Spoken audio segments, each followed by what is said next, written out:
Imagine for a moment that you are standing on a promontory above a harbour in the ancient world.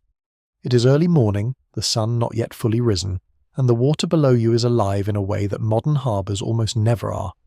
There are ships, hundreds of them, stretched across the bay like a forest of masts stripped of their leaves, their hulls riding low and dark against the pale shimmer of pre-dawn water. The smell reaches you before anything else. Salt and tar, the sweet rot of bilge water, the sharp wood smoke of 1,000 cooking fires lit on the shore,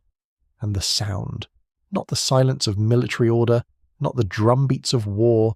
but something far more human and far more revealing. You hear the grinding of millstones, you hear the splash and argument of men queuing at water barrels, you hear above everything else the enormous, continuous, demanding growl of human hunger. This is the sound that ancient historians almost never recorded. We know the names of the admirals. We know the battle formations, the ramming tactics, the brilliance of individual commanders who outthought their enemies in the crucial hours of engagement. We know which fleets won and which sank, and we have, in many cases, the speeches that generals delivered before the fighting began. Speeches so polished and rhetorically perfect that we suspect they were written long after the fact by men who never smelled a ship in their lives. What we do not have, and what has been almost entirely erased from the grand narrative of ancient naval warfare, is any sustained account of the thing that made all of it possible. The food, the water, the grain, the salt fish in barrels, the olive oil in cracked amphorae, the daily, grinding, impossible work of keeping 10,000 men alive on the edge of the sea while they attempted to strangle a city into submission. That story is what we are going to tell tonight. It is a story about logistics, and before you let that word make your eyes feel heavy in the comfortable way, understand that logistics in the ancient world was not a bureaucratic abstraction. It was life and death written in grain weights and water jars. It was the difference between a siege that succeeded and a siege that collapsed in dysentery and starvation, the besieging army defeated not by enemy soldiers, but by its own emptying stomach. It was the margin between an empire that expanded and one that turned around at the edge of the known world because the supply lines had stretched past their breaking point. And it was, in almost every case, the work of people whose names we will never know. Accountants and bakers and dock workers and merchants who kept no diaries, commissioned no monuments, and left behind only the faintest traces in the archaeological record. Traces that have only recently begun to be read for what they truly are. There is something deeply strange about the way ancient societies talked about their own wars. The Greeks and Romans were not stupid people. They understood perfectly well that an army marched on its stomach.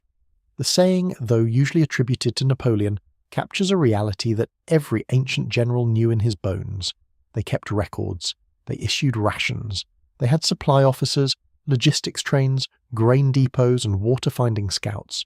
And yet, when they wrote about warfare, almost all of that disappeared. It was edited out the way a film director cuts the boring scenes of a hero stopping to eat lunch. The ancient tradition of military writing was obsessed with the dramatic, the heroic, the moment of decision. The 6 months of careful provisioning that made the moment of decision possible. That was someone else's problem, and evidently someone else's story too. Which means that to recover it, we have to become detectives. We have to read the silences in the sources as carefully as we read the words. We have to cross-reference the military histories with the economic records, the pottery evidence, the papyrus fragments from Egyptian administrative offices, the charred grain deposits in harbour excavations, and the growing body of underwater archaeology that has, in the last few decades, begun to pull up from the seafloor objects that tell a different kind of war story entirely. A story not of rams and bronze and the crash of trireme against trireme, but of amphorae stacked in holds, of carefully sealed grain sacks, of the particular shape of a water jar that appears again and again in the wreck sites of the ancient Mediterranean, as if the sea itself is trying to remind us of what we forgot to write down. So let us begin at the beginning, which is not a battle. It is a harbour, and it is a morning, and somewhere in that harbour a man with a wax tablet is counting. And while he counts, let us consider what his counting means. In a world before spreadsheets, before calculators, before any of the computational tools that make modern logistical management feasible at scale, this man is performing, in his head and on his tablet, a set of calculations that determine whether an empire will advance or retreat, whether a siege will succeed or collapse, whether thousands of men will eat tomorrow or go hungry. The mathematics of survival is not glamorous mathematics. It is multiplication and addition, applied to grain weights and water volumes and days of sailing, repeated until the margins are known and the risks are visible enough to plan around. But it is, in the most literal sense, the mathematics that makes history possible. The arithmetic without which no admiral's genius, no general's courage, no city's determination can be brought to bear on the actual business of changing the world. This is what we have been following through the harbours of Athens and Syracuse and Constantinople and Acre and all the unnamed provisioning beaches where ancient fleets came to rest at the end of a day's rowing. Not the glamorous thread of military history, the battles and the heroes, the moments of decision that appear in the highlight reel, but the continuous grinding essential background hum of supply and sustenance on which all of that glamour depended. And what we have found, in following that thread, is something perhaps surprising, that the story of ancient naval logistics is not, in the end, a dry administrative story. It is a deeply human one, populated by people whose lives were shaped by the same needs and vulnerabilities that shape ours. The need to eat, the need to drink, the need to stay healthy and functional in conditions that were rarely designed with human welfare as the primary consideration, and who met those needs through ingenuity, hard work, and the accumulated wisdom of traditions that deserve to be remembered, even though the traditions themselves almost always forgot to record them. In the Greek world, and particularly in the Athenian democratic tradition that gave us so many of our foundational ideas about warfare and statecraft, there was a figure who appears only briefly in the literary sources, usually in the margins of more exciting accounts, usually unnamed or identified only by his function. The Greeks called him the Cetologos, literally the grain writer, the person who kept the accounts of food. In a military context, his role was something between a modern quartermaster and a very stressed accountant, and the responsibilities he carried were, in any honest reckoning, as consequential as those of the admiral whose name would eventually be carved into the Victory Monument. Before any major fleet expedition departed, before the first trireme touched the water with its bronze ram and its cargo of 170 oarsmen, the Cetologos was at work. His job began not with grain sacks but with numbers. The brutal, simple arithmetic of human survival. How many men? How many days? What route? What resupply opportunities along the way? What ports could be trusted? What beaches could be used for foraging? And what stretches of hostile coastline would have to be crossed with nothing but what the ships themselves could carry? The arithmetic of the Athenian trireme is, when you work it out carefully, one of the more astonishing calculations in ancient military planning. A standard Athenian trireme of the classical period carried a crew of approximately 200 people in total, 170 oarsmen arranged in 3 banks, along with sailors to manage the rigging and sails, a handful of marines, the flute player whose rhythm set the stroke, and the trierarch, the wealthy citizen who had been required by the Athenian state to fund and command the vessel as a form of public service. 200 people in a vessel roughly 37 metres long and just 6 metres wide. The physical intimacy of this arrangement is almost impossible to overstate. These men slept on their oar benches. They ate on their oar benches. In many cases, particularly during extended rowing sessions, they relieved themselves over the side from their oar benches, trying not to splash the man below them in the arrangement of the 3-tiered hull. Each of these men needed, at minimum, to consume enough calories to keep working at a physically demanding task. The rowing of a trireme was not a gentle exercise, but a full-body athletic effort, particularly during battle or in adverse winds, when it could demand the kind of sustained output that modern exercise physiologists would classify as high-intensity interval training maintained for hours at a time. Ancient sources suggest that a standard daily ration for an Athenian trireme oarsman included approximately 1 choinix of grain, roughly a litre by volume, enough to produce about a kilogram of bread or porridge, along with some quantity of salted fish or dried meat, olives or olive paste, dried figs or other preserved fruit, onions and garlic, and wine mixed with water, in a ratio that ancient physicians recommended for maintaining energy and keeping the body from breaking down in the heat. Work the numbers through, and the scale of the problem becomes immediately apparent. A single trireme required, for a 30-day campaign, something in the region of 2 to 3 tons of food alone before you counted water. Multiply that by the fleet sizes that we know the Athenians deployed. The great expedition to Sicily in 415 BC sent 134 triremes in its initial contingent, later reinforced to nearly 200, and you are suddenly looking at a food supply problem of industrial dimensions, being managed by a civilization that had not invented the printing press, the steam engine, or the mechanical mill. Every grain had to be hand ground, every barrel had to be coopered and sealed, every fish had to be caught, cleaned, salted and packed in the right concentration of brine to preserve it without making it inedible, and every amphora of wine and oil had to be loaded onto ships that were, by design, built for speed rather than cargo capacity, which meant that supply ships, the hyperzometer, the beasts of burden of the ancient fleet, had to accompany every major expedition, sailing in the wake of the warships and carrying the literal substance of the campaign's survival. The organizational genius required to make this work was real, and it was exercised by people whose names we barely know. We know, from a remarkable collection of inscriptions called the Athenian Naval Catalogues, lists of equipment and accounts maintained by the naval treasurers, that the Athenians kept meticulous records of their fleet and its needs. We know that individual triarchs were financially responsible for their ship's provision in some contexts, while in others the state took on the burden directly. We know that there were dedicated harbour masters and supply officials at the Piraeus, Athens' great harbour, who coordinated the movement of grain from the great grain-producing regions, Egypt, the Black Sea coast, Sicily itself, with bitter irony, into the military supply chain. What we do not always know is exactly how they did it, step by step, because the records that survive are administrative summaries rather than operational manuals. But we can reconstruct a great deal from what has survived, and from the archaeology that has been filling in the gaps with increasing precision. We know, for example, that before a major expedition, the Athenian harbour at Piraeus would have been transformed into something resembling a vast open-air food processing facility. Grain would arrive by merchant ship from the Black Sea routes, or from the grain markets of the Aegean, would be unloaded by dock workers, weighed and assessed by grain inspectors, the Sitophilakes, the grain guardians, whose job was to prevent both fraud and adulteration, and then distributed to military storage facilities. Some of it would be ground and baked into the hard, dense ship's bread that was the staple of the ancient sailor's diet, a product so dense and calorie-concentrated that it could remain edible for weeks if kept dry, and that was almost certainly about as pleasant to eat as the name ship's bread suggests. The rest would be distributed in bulk grain form, to be processed on shore whenever the fleet made landfall, using the portable millstones that we know from archaeological finds were standard equipment on ancient military expeditions. The wine was a separate calculation entirely.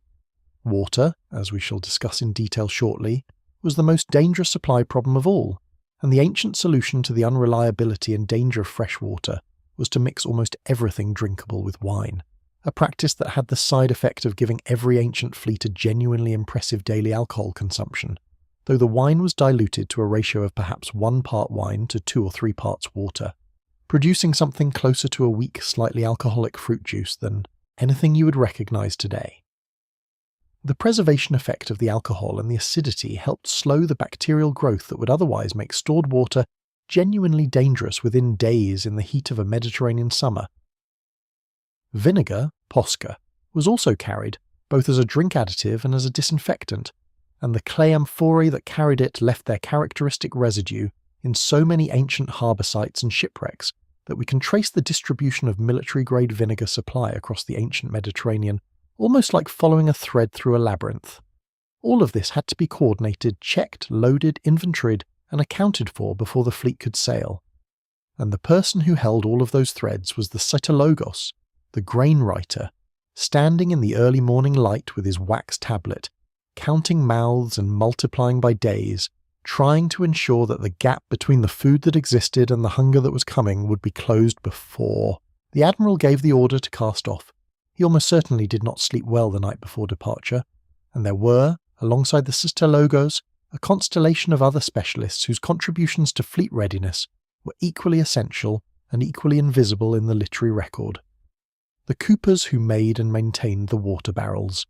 men whose craft was among the most technically demanding in the ancient world, since the quality of a barrel's construction determined whether the water inside it would remain drinkable or would spoil into something dangerous, were part of the harbour's permanent infrastructure at major naval bases, employed year-round on the maintenance and replacement of the fleet's water storage. The pitch workers who sealed the hulls and lined the water vessels with their particular preparation of heated pine resin were plying a trade that occupied a specific position in the ancient harbour economy, a position documented in a few scattered references, in Greek comedy and administrative texts that preserve, in miniature, the texture of the harbour's daily working life. The rope makers, the sail makers, the men who processed and packed the salted fish in the great potteries of the Black Sea coast, all of these were part of a supply ecosystem whose complexity rivaled anything in the ancient world's manufacturing or administrative life. The Black Sea grain routes deserve particular emphasis because they were, for classical Athens, something very close to a matter of civilizational survival, and the logistics of securing and maintaining those routes shaped Athenian foreign policy in ways that the city's democratic idealism sometimes obscured but never managed to completely override. The great grain-producing regions of the northern Black Sea coast, the areas around the modern Crimean Peninsula and the lower courses of the Don and Dnieper rivers, produced surplus grain on a scale that made them indispensable to a city that could not feed itself from its own territory. Attica's soil was thin, rocky, and better suited to olive cultivation than grain production, and by the 5th century BC the city of Athens had long since outgrown what its immediate hinterland could produce. The grain came from the Pontus, from the kingdoms and tribal confederacies of the Black Sea steppe that had developed a highly productive agriculture in the fertile soils of the coastal lowlands, and it arrived at the Piraeus in the great-bellied merchant ships, the struglai, the round ships, that were the cargo vessels of the ancient Mediterranean, slower and less glamorous than the triremes, but in many ways more important to the city's actual survival. The military implications of this dependence were profound. The Athenian state maintained a complex of diplomatic relationships, garrisons, and periodic military interventions along the Pontic routes, precisely to keep the grain flowing, and the fleets that policed those routes were, in a very real sense, supply chain protection forces rather than fighting forces in the conventional sense. The Athenian Empire of the 5th century, the Delian League that Athenian power had transformed from a voluntary defensive alliance into something much more closely resembling tribute collection, was organised in significant part around the security requirements of the grain route. The allied cities that paid tribute to Athens were, among other things, paying for the naval security that kept their own trade routes open and that maintained the grain supply on which Athens, and by extension, the entire Aegean commercial economy depended. When Sparta, during the Peloponnesian War, began to develop a strategy aimed at disrupting the Athenian grain routes, rather than confronting Athenian naval power directly, a strategy that eventually bore fruit in the Spartan establishment of a permanent base at Decelia in Attica, and in Spartan diplomatic efforts to build relationships with the Black Sea kingdoms that were Athens' primary grain suppliers, the Athenian state felt the threat at the most fundamental level of its continued existence. The physical reality of what a trireme demanded from its crew has only become fully clear to us in the late 20th century, when a remarkable collaborative project between historians, naval architects, and Olympic athletes produced a working reconstruction of an ancient trireme,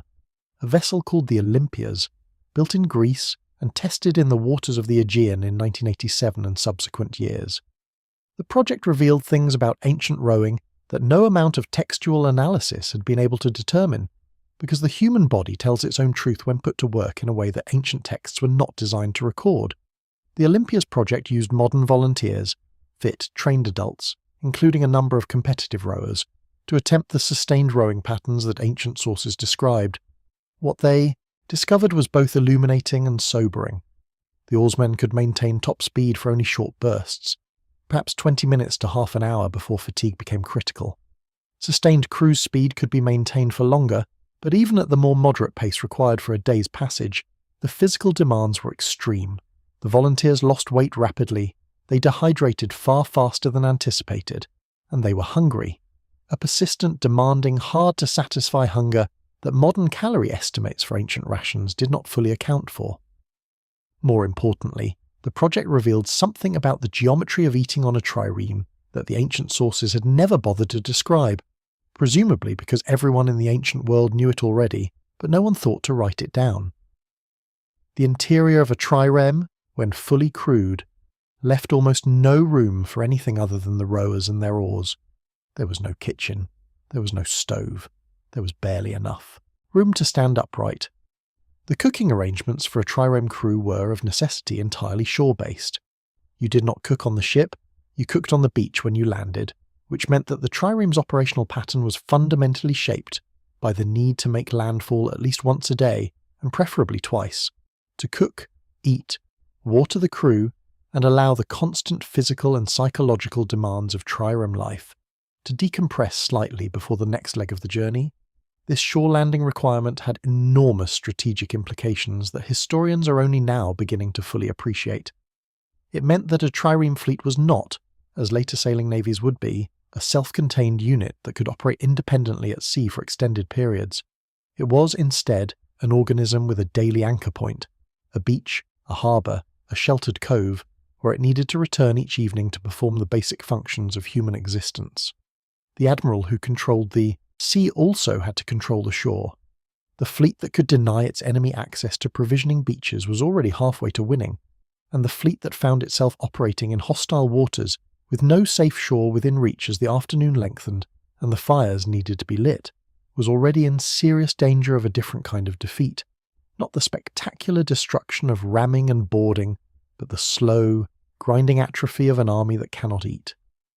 The Sicilian expedition of 415 to 413 BC is, in many ways, the defining case study of ancient naval logistics failing at exactly this level, and it is worth dwelling on it at length, because the scale of what happened, and the degree to which food and supply contributed to one of the greatest military disasters in the ancient world, has been consistently underplayed in the way the story is usually told.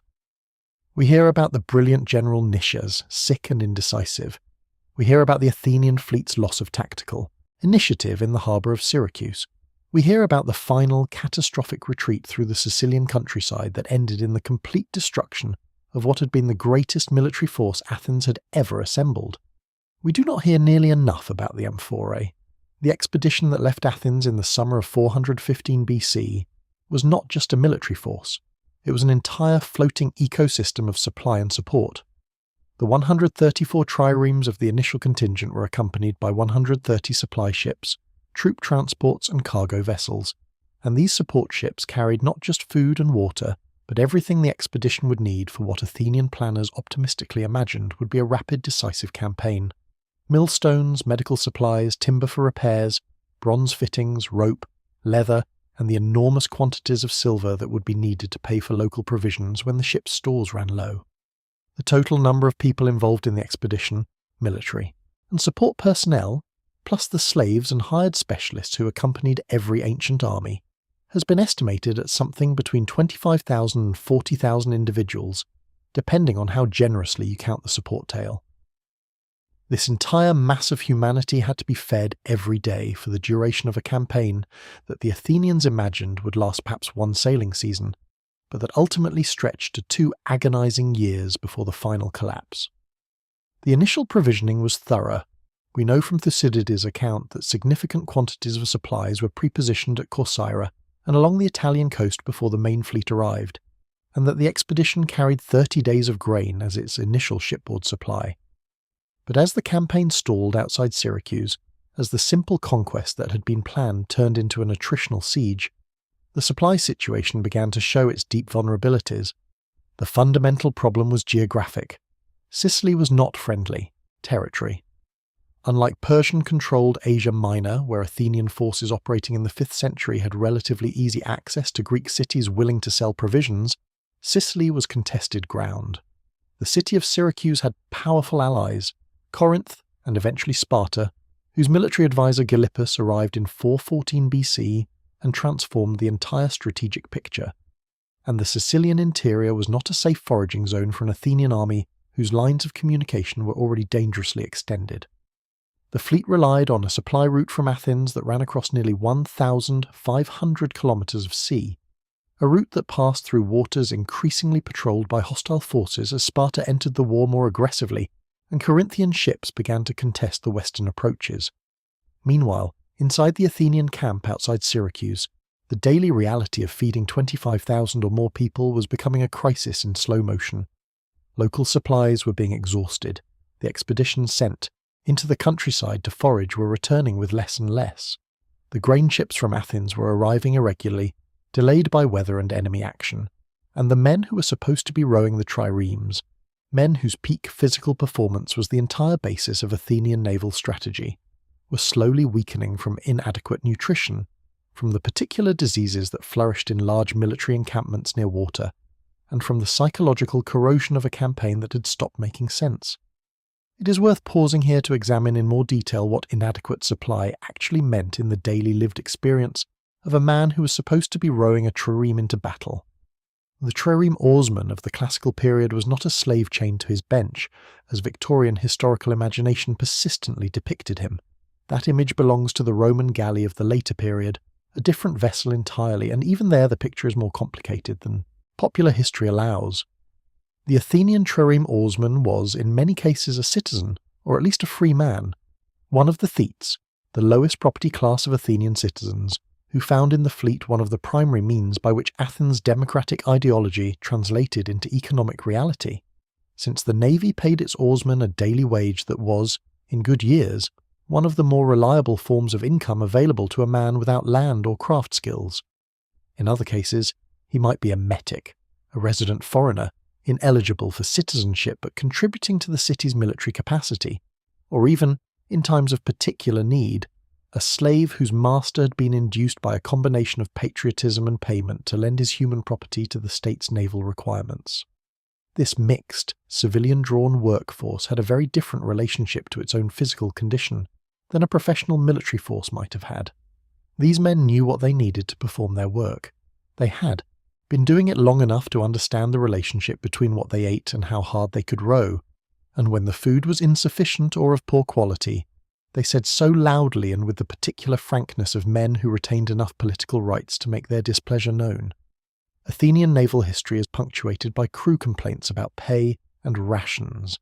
not the polite institutional grievances of a modern professional military, but the direct, sometimes violent expression of men who felt they had been cheated of what they were owed.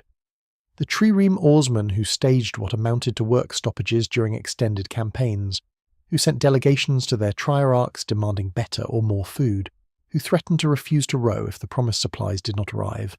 These men were, in their way, acting as the logistics system's quality control mechanism, the human feedback loop that told the supply chain when it was failing. The specific composition of the trireme ration also deserves more careful examination than it usually receives, because it tells us something important about the nutritional intelligence and the nutritional blind spots of ancient military provisioning. The core ration, grain, in the form of either bread or dried grain for processing on shore, plus some quantity of preserved protein in the form of salted fish or dried legumes, plus olive oil and wine, was not, from a caloric standpoint, inadequate for a sedentary person. The problem was that trireme oarsmen were not sedentary. During active rowing, particularly in the sprint conditions of battle, the metabolic demands of trireme oarsmanship were closer to those of competitive cycling than to anything in normal daily life, and a ration calibrated for normal daily metabolic needs was a ration that was going to leave a hard-working oarsman in a persistent state of caloric deficit during extended operations. The ancient response to this was to supplement the basics ration with whatever fresh food could be obtained during shore landings: greens, vegetables, eggs, fresh fish caught during brief stops, occasionally meat from foraging or purchase. This supplementation was not just about caloric density, but about the micronutrients that the preserved ration could not adequately provide. Vitamin C from fresh vegetables and citrus, B vitamins from fresh meat and eggs, various minerals that were lost in the preservation process. The men who organized these supplement acquisitions during shore landings were performing a nutritional function that the ancient world understood empirically, that fresh food made people stronger and more capable,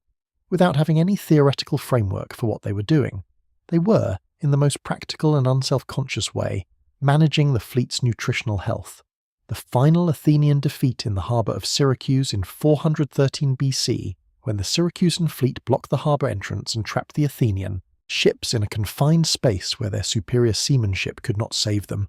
was in part a logistics failure wearing the clothes of a tactical disaster.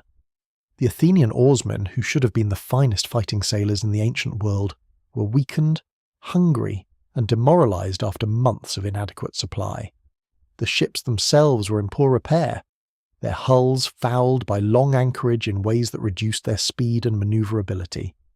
The extraordinary, finely tuned fighting machine that Athens had sent to Sicily had been ground down not primarily by Syracusan military brilliance, though that was real,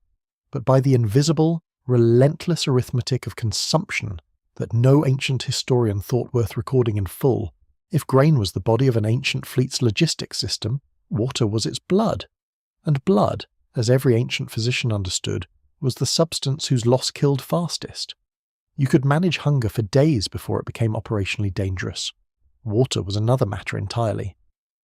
A heavily working oarsman in the Mediterranean summer heat could lose enough fluid through sweat to become dangerously dehydrated in a matter of hours. A fact that the ancient world understood empirically, even without the biochemistry to explain it precisely. And water, unlike grain, could not be traded for or purchased in large quantities from coastal markets. It had to be found on beaches or at springs in quantities that were sufficient for thousands of men, and it had to be stored in containers that would not corrupt it faster than it could be consumed.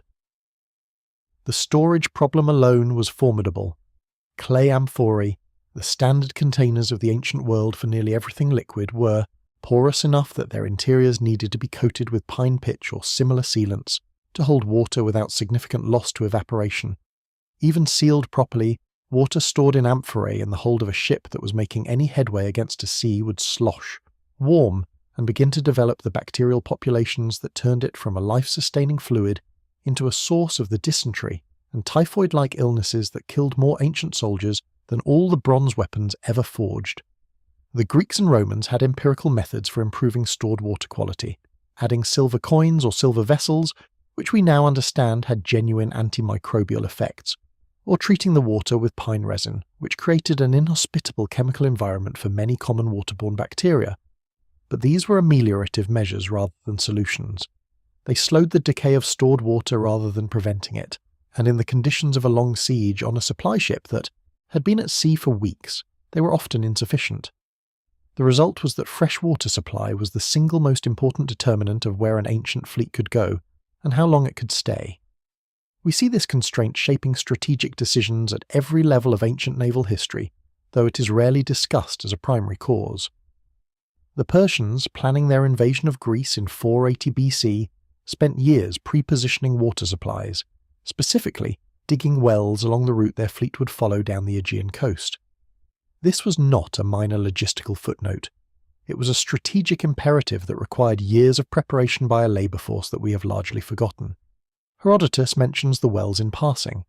He does not tell us about the men who dug them, the surveyors who found the water table, the administrators who organised and supplied the digging crews, or the soldiers who guarded the completed wells against the interference of Greek communities who understood perfectly well what those wells were for. The ancient Mediterranean was, fortunately for the fleets that sailed it, a coastline rich in freshwater springs and rivers, and the accumulated geographic knowledge of generations of sailors and traders meant that ancient fleet commanders had access to a fairly detailed mental map of where water could be found along any given route. This knowledge was not written down in navigation manuals, or if it was, those manuals have not survived, but it lived in the memories of the experienced pilots and helmsmen who were among the most valuable personnel in any ancient fleet. The pilot who knew that there was a spring of the good water behind the second headland north of a particular Sicilian town, or that the river mouth outside a certain Macedonian harbour was drinkable in early spring but brackish by summer, or that the cisterns of a particular island's abandoned settlement still held water if you broke through the collapsed roof of the structure above them. This person was, in a very real sense, the fleet's most valuable logistician, and in many cases their knowledge was the only thing standing between an expeditionary force and a catastrophic shortage of the most basic substance of life. The extreme cases are instructive. When Macedonian and Greek forces under Nearchus attempted the coastal voyage from the mouth of the Indus back to the Persian Gulf after Alexander's Indian campaign in 325 BC, the journey became a protracted nightmare of water deprivation. The coastline of Makran, modern Baluchistan and southern Iran, was, and remains, one of the most inhospitable environments on Earth. A desert that reaches almost to the sea, where freshwater sources are rare, often seasonal, and sometimes guarded by local people who had no interest in helping a foreign army drink. Nearchus's own account of the voyage, preserved in fragments through Arrian's later history, contains some of the most vivid descriptions of thirst that survived from the ancient world, men digging frantically in dry riverbeds, fighting over the clouded, bitter water that seeped into the holes they dug, men dying not from Persian arrows or Indian elephants, but from the simple, merciless absence of water in a place where water was not. The decisions that Nearchus made during this voyage, which rivers to stop at, how long to linger when water was found, when to push on despite inadequate resupply, were, in their own way, as consequential as any tactical decision made in battle, and they required a type of judgment that no ancient military manual addressed, and no training exercise could fully prepare a commander for, the judgment of someone who had to weigh the certain harm of stopping too long in any one place against the possible catastrophe of moving on before the fleet's water barrels were full. Nearchus's account of these decisions, filtered as it is through Arrian's literary shaping, preserves something of the texture of real-time logistics crisis management that is almost entirely absent from the more polished narratives of ancient naval warfare. The sense of a commander improvising moment by moment against the fundamental constraint of human biological need, with no institutional support, no forward supply depots, and no reliable intelligence about what lay ahead. This was an extreme case, the kind that ended up in the historical record precisely because it was a near catastrophe involving a famous figure. But the same basic struggle in less dramatic form was the daily reality of every ancient fleet in every prolonged naval operation. Every morning, someone had to account for the water. Every evening, someone had to find more.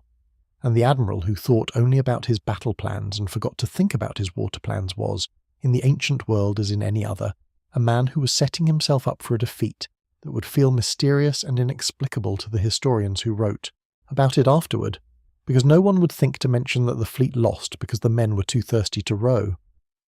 The naval siege, as distinct from a simple naval battle, introduced a level of logistical complexity that went beyond anything required for a fleet in open water operation. A siege was, by definition, an extended operation of weeks, months, or years,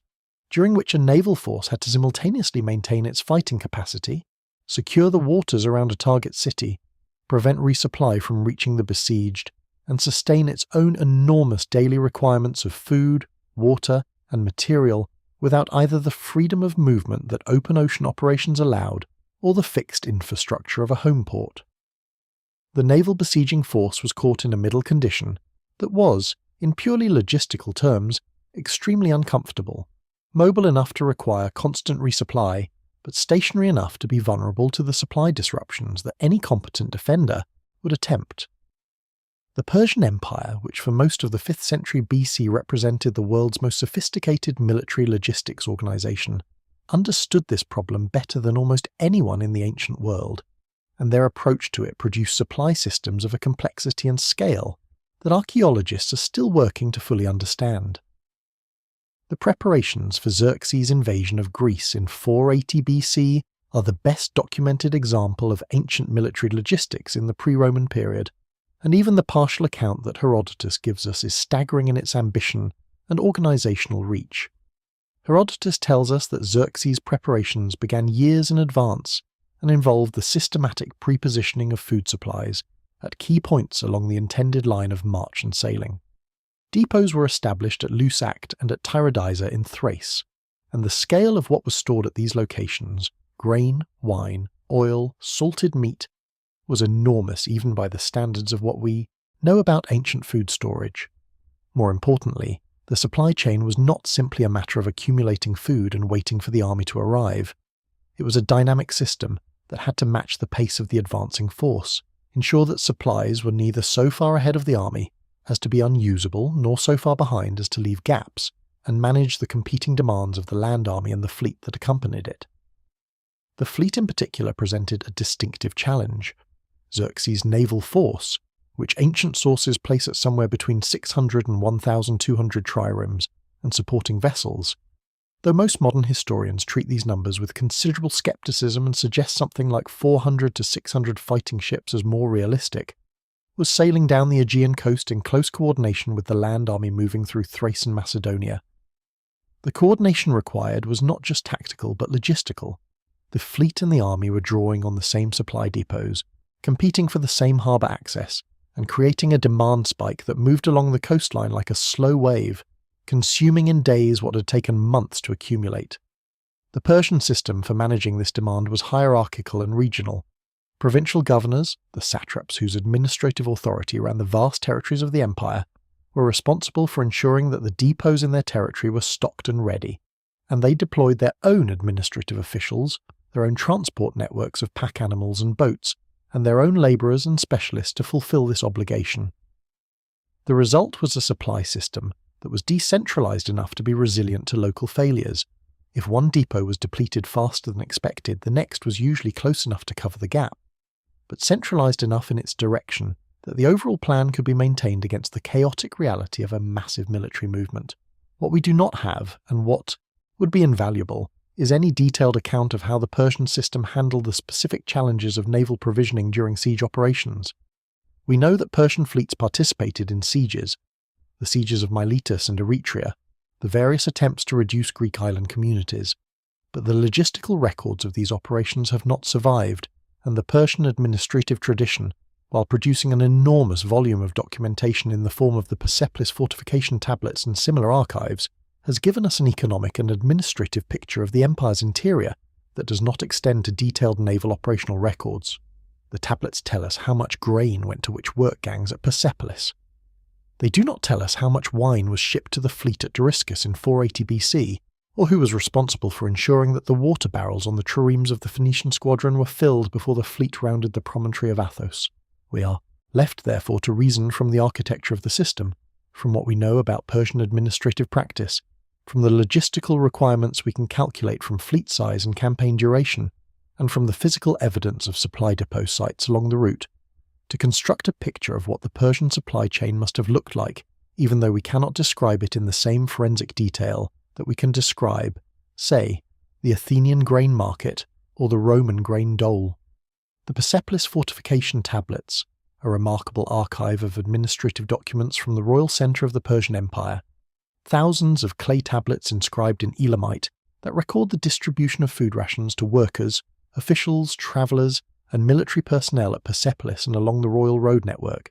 give us a baseline for understanding how Persian administrative logic approached the problem of provisioning large groups of people across long distances. The system recorded in the tablets was hierarchical, with different ration scales for people of different status and function, and it was remarkably precise. We can read specific ration amounts for different categories of worker,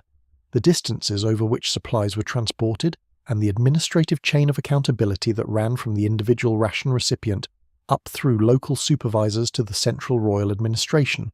This was not a rough-and-ready field supply system. It was a sophisticated administrative infrastructure that treated the supply of food and drink to people working in the service of the Persian state as a matter of precise accounting and centralized oversight.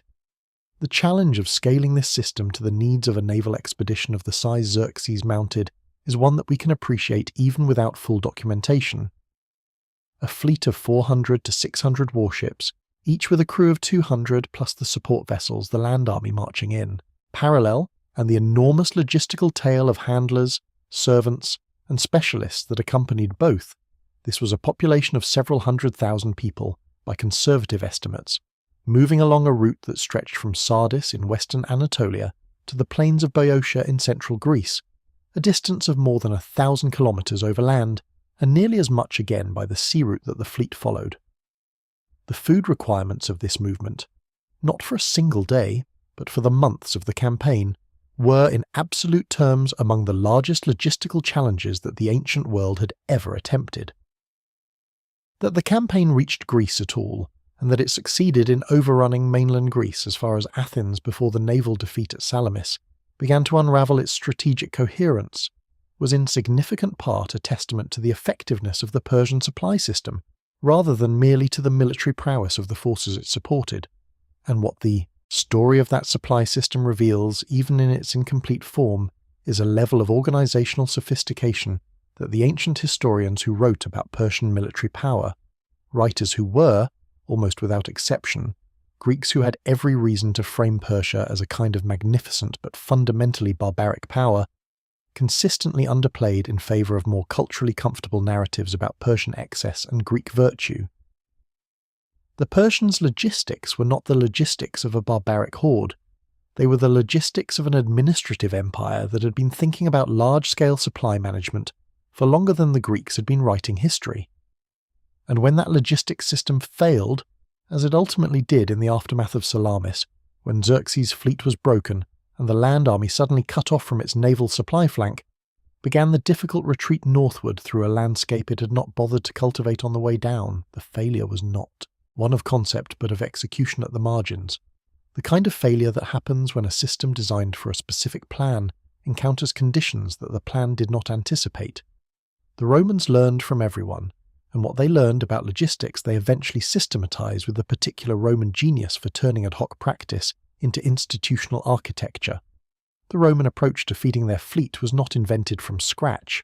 It drew on Greek, Carthaginian, and Eastern Mediterranean precedents, but it was refined, codified, and eventually integrated into an imperial administrative system of a complexity and reach that the ancient world had never seen before.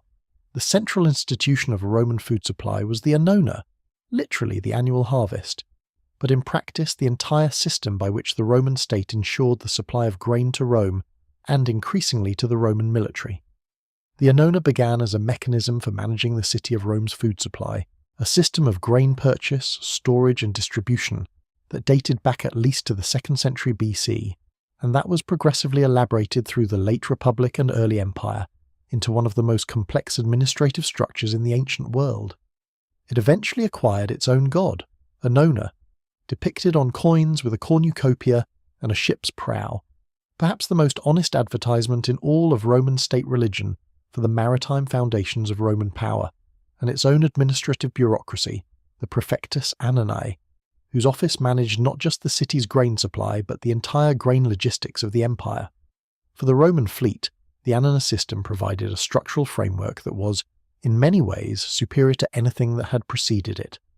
The Roman navy, the classis, was organized into permanent regional fleets, each associated with a specific base and a specific operational theatre.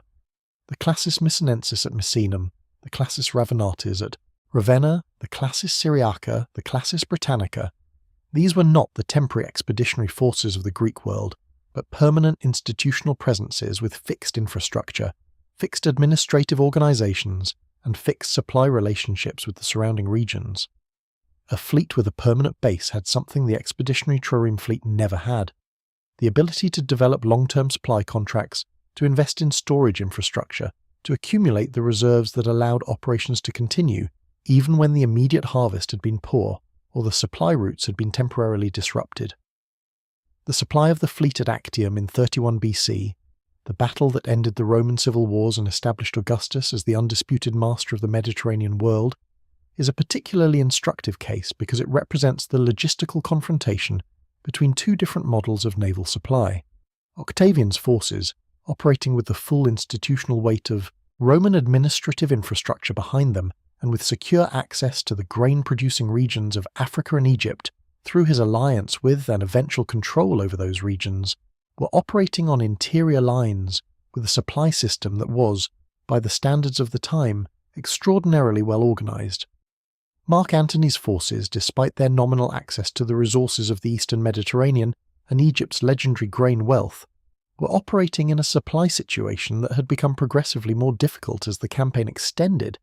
and as Octavian's Admiral Agrippa demonstrated an almost uncanny ability to intercept Antony's supply convoys and deny his fleet access to the provisioning harbours of the Adriatic and Ionian coasts. The Roman writer Plutarch, in his Life of Antony, gives us some glimpses of the deteriorating food situation in Antony's camp at Actium in the weeks before the battle, and what he describes as essentially the same slow-motion supply crisis that had destroyed the Athenian expedition at Syracuse 4 centuries earlier, playing out with more sophisticated protagonists but the same fundamental dynamic. Antony's oarsmen were being fed on whatever could be found locally,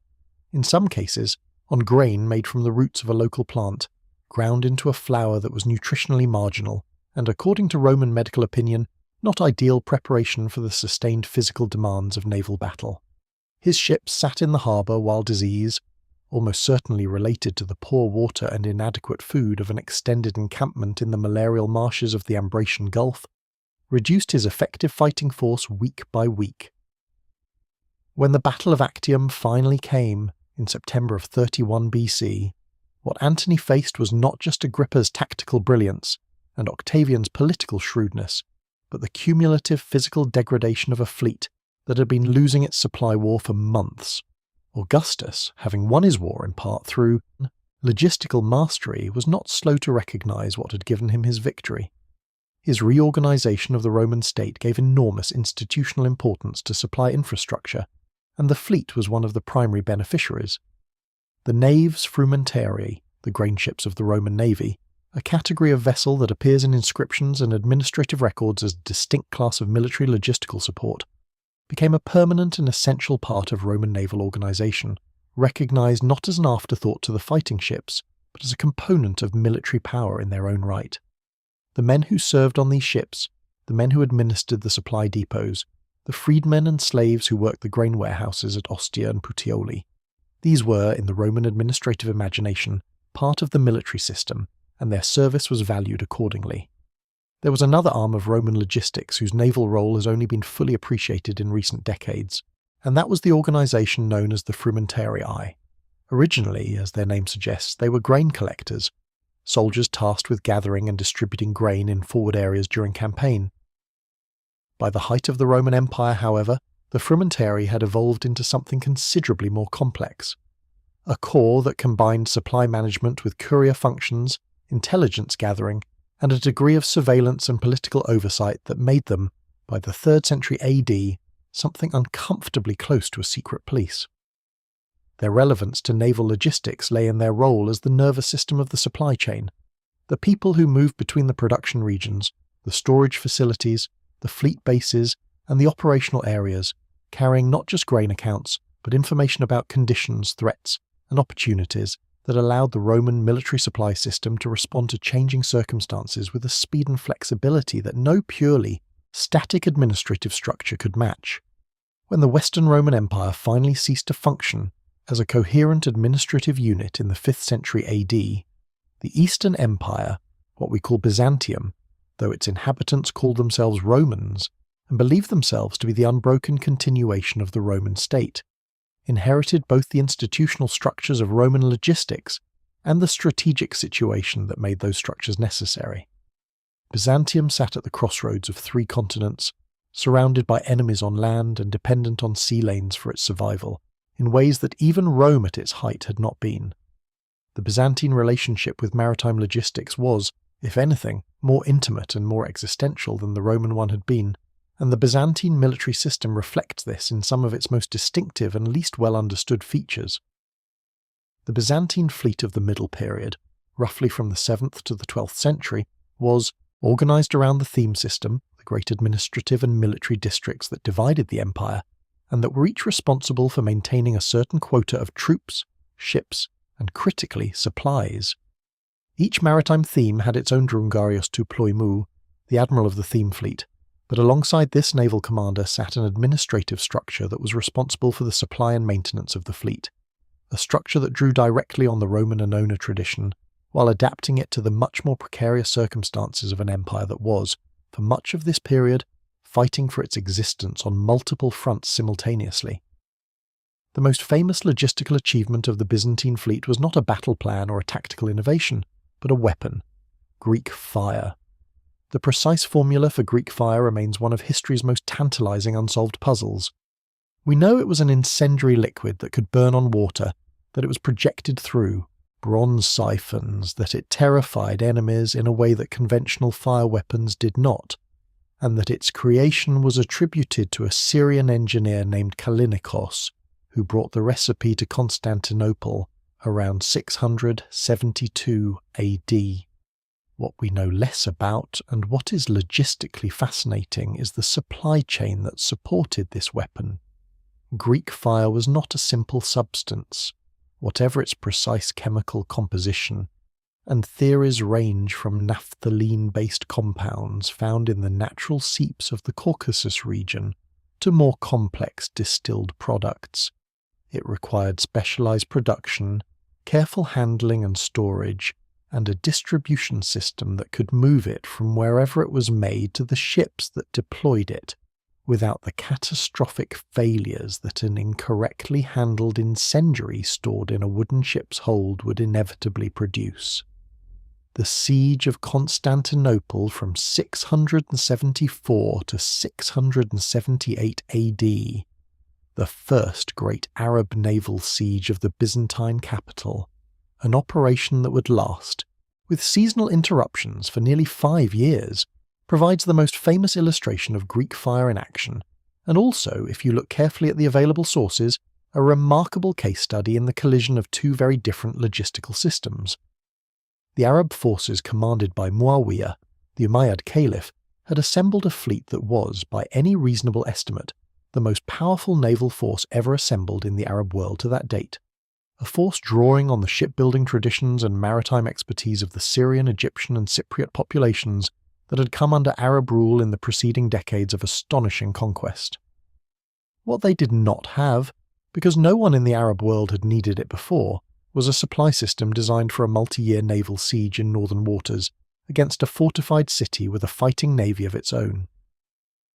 The Byzantine side of this confrontation had the opposite profile. Constantinople was one of the most well-provisioned cities in the ancient world. It sat at the junction of the grain routes from Egypt and the Black Sea, had enormous storage infrastructure in its great cisterns and granaries, and was defended by walls that had already proven, in the preceding 2 centuries of warfare, essentially impregnable to conventional assault.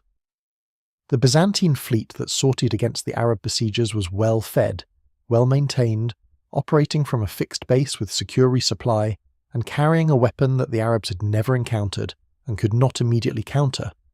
The result was a Byzantine victory, but the more interesting story, from a logistical standpoint, is what the Arab failure tells us about the challenge of sustaining a naval siege across years and seasons. The Arab fleet, after its summers of active campaigning, was forced to winter at a base on the Lycian coast, far from home and in territory that was not reliably friendly. The provisioning of a fleet through a Mediterranean winter, when seas, were too rough for safe sailing, when coastal foraging was difficult, and when disease was a constant threat in cramped, cold, wet conditions, was a challenge that would have tested even a well-prepared logistical organisation. For a fleet operating at the absolute frontier of its supply network, with food and material having to come from Egypt or Syria across hundreds of miles of sea, it was a challenge that ground the expedition down year after year until, in 678, the Arab fleet withdrew and never returned in the same force. What the Byzantines had done was not simply win a battle with a secret weapon. They had won a supply war, using the institutional advantages of a city with centuries of administrative experience in large-scale food management to outlast an enemy whose military brilliance and strategic ambition was not yet matched by the logistical infrastructure to sustain extended naval operations far from home. The Drangarios and his fleet accountants, the grain, administrators of the Byzantine granaries, the engineers who maintained the aqueducts and cisterns that kept Constantinople's water supply secure even under siege, these were, in the end, the people who saved the city, and their names are almost entirely unknown. But the story of Byzantine naval logistics is not solely a story of successful defence. It is also a story of the constant tension between institutional sophistication and the entropy of long-continued crisis. The way that even the best administrative system can be ground down by the cumulative pressure of simultaneous threats on multiple fronts. By the 10th and 11th centuries, the Byzantine state was managing a naval logistics problem of extraordinary complexity, maintaining permanent regional fleets in the Aegean, the Adriatic and the Black Sea simultaneously, supplying them through a theme system that was itself under constant pressure from Arab raids in the east and Bulgarian incursions in the northwest, and attempting to preserve the institutional knowledge of fleet supply management through periods when the actual practice of fleet operations was interrupted by political instability, financial crisis, and the periodic collapse of the administrative structures that made the system work. The periodic failures of Byzantine naval logistics in this period, the moments when the fleet was inadequately provisioned, when supply ships failed to arrive, when the carefully maintained grain reserves of a theme were disrupted by a bad harvest or a military raid, are documented in the chronicles and administrative records of the period in ways that reveal the system's vulnerabilities, even as they confirm its general effectiveness. What strikes a modern reader of these documents is the degree to which Byzantine administrators understood, at a conceptual level, exactly what their supply system was trying to do and where its weak points lay. There was a Byzantine administrative genre, the Ars military treatise, or strategikon, that addressed logistics questions directly and in considerable practical detail, providing guidance on provisioning calculations, water sourcing, shore landing procedures, and the management of supply convoys that reads, in places, almost like a modern operational logistics manual. The most famous of these treatises, attributed to the Emperor Maurice and dated to the late 6th century, contains passages on supply management that are not only practically sophisticated but theoretically reflective, demonstrating an awareness of the systemic nature of military logistics that would not reappear in European military writing until the late medieval period. The survival of this institutional knowledge, in a form that could be transmitted to subsequent generations of naval commanders and administrators, was itself a logistics achievement. The logistics of intellectual tradition rather than grain and water, but no less consequential for the long-term effectiveness of Byzantine naval power. When the Byzantine Empire finally fell to Ottoman conquest in 1453, much of what it knew about naval logistics passed, through the intermediary of Genoese and Venetian commercial practice and the Latin military traditions that had absorbed Byzantine expertise during the Crusading period,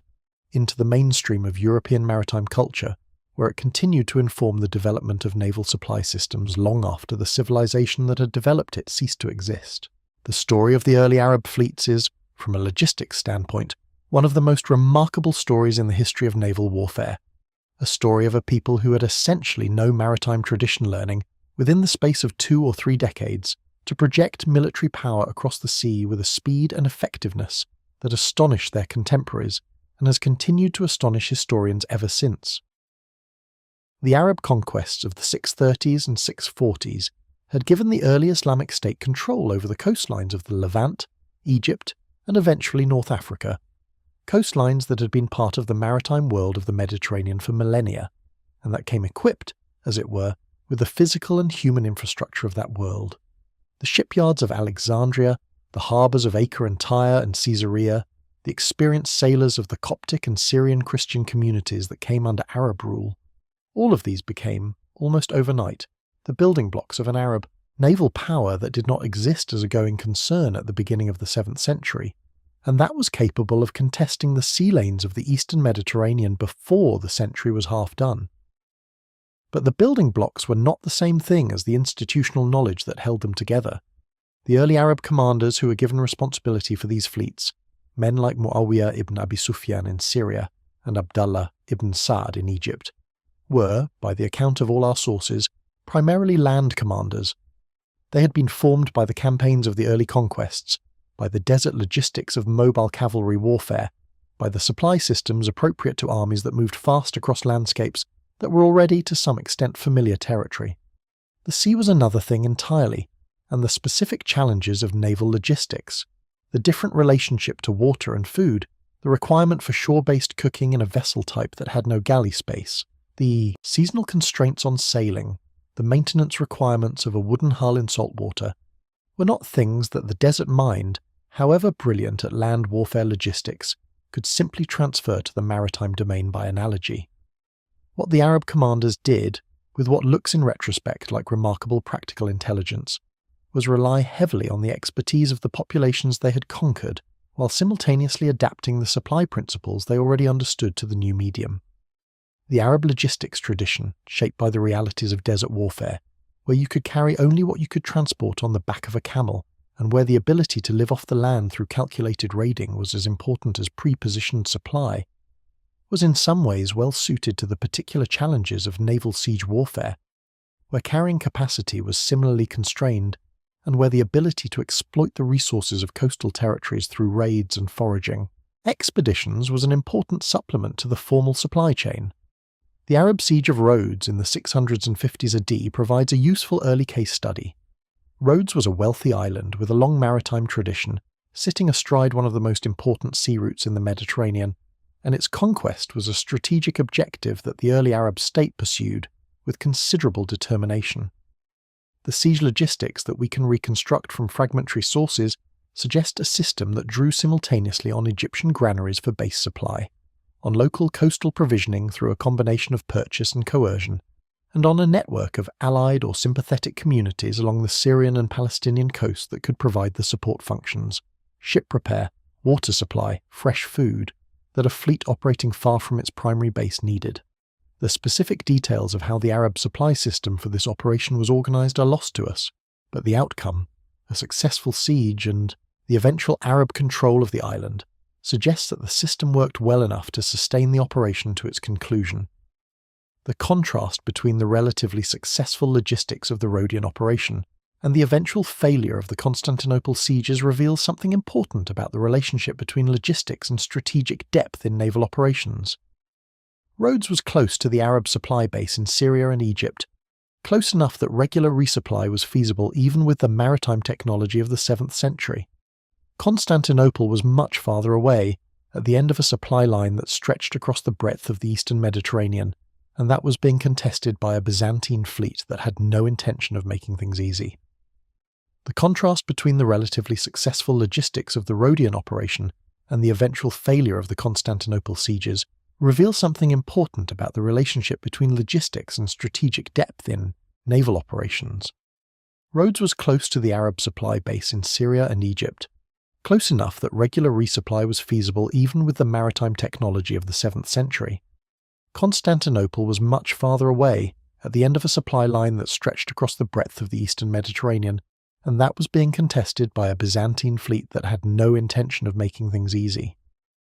What the Arab experience of this period reveals, in broader perspective, is a pattern that recurs throughout the history of naval logistics: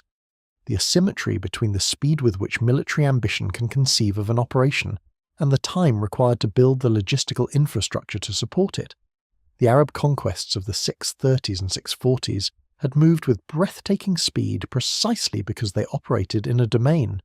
land warfare in the Near Eastern and North African environments, where the Arab military tradition was already fully developed, where the supply systems were understood and tested, and where the territory was at some level familiar. The extension of Arab military power to the sea required not just ships and sailors, but an entirely new category of institutional knowledge that could not be improvised in the field, however brilliant the field commanders might be. The Arab administrators who managed the supply of the Constantinople expeditions were operating, to a significant extent, by analogy with the land-based supply systems they understood, estimating requirements, organising transport, establishing depot points, managing the relationship between the provisioning force and the local populations who could supplement the formal supply chain through trade or tribute. These analogical approaches worked tolerably well over short distances and short timescales. They failed under the pressure of a multi-year operation at extreme range, in conditions of contested sea control against a city whose own supply management had been refined over centuries of experience. The failure was not one of intelligence or determination. It was a failure of institutional depth, the gap between what the Arab state was trying to do and the level of organizational development that would have been required to do it successfully. The Arab logistical achievement in sustaining the Constantinople siege for even as long as they did was genuinely impressive, a testament to the organizational capacity of the early Umayyad state and to the maritime expertise of the Egyptian and Syrian populations they were drawing on. But it was ultimately not sufficient, and the lesson that the Arab state drew from this failure, that naval power at extreme range from your supply base required a level of logistical preparation that went far beyond what the first generation of Arab fleet commanders had been able to provide, would shape the subsequent development of Arab naval strategy for generations. The Arab Caliphate, in the decades and centuries that followed the Constantinople failure, invested significantly in the development of permanent naval infrastructure,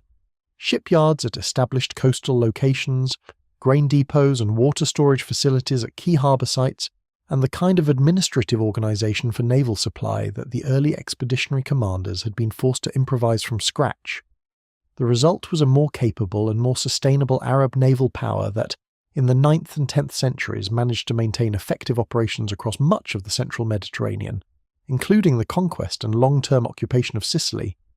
that the first generation of Arab admirals could not have sustained. The lesson had been learned, as military lessons so often are, from a failure expensive enough to make its implications unmistakable. The Crusades are among the most written about military enterprises in history, And yet the story that most people know, the story of knights and holy wars, of Jerusalem taken and lost and taken again, of Saladin and Richard I in their famous confrontation at the end of the 12th century, is almost entirely a land-based narrative. The naval dimension of the Crusades, and specifically the logistical dimension of that naval support, has been consistently treated as secondary by historians whose training and instincts drew them toward the more dramatic material of castle sieges and cavalry charges. But the Crusades were, fundamentally and at the most basic level, impossible without maritime logistics. The armies that fought for Jerusalem could not have reached the Holy Land, could not have been supplied, reinforced or evacuated without the sea lanes of the Mediterranean and the Italian commercial cities, primarily Genoa, Venice and Pisa,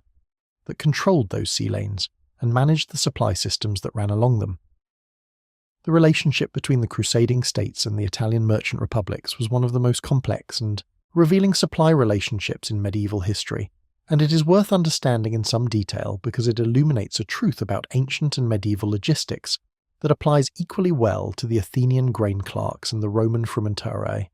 The people who supply an army and the people who profit from supplying an army are often the same people, and the nature of that relationship, whether it is primarily commercial or primarily obligatory,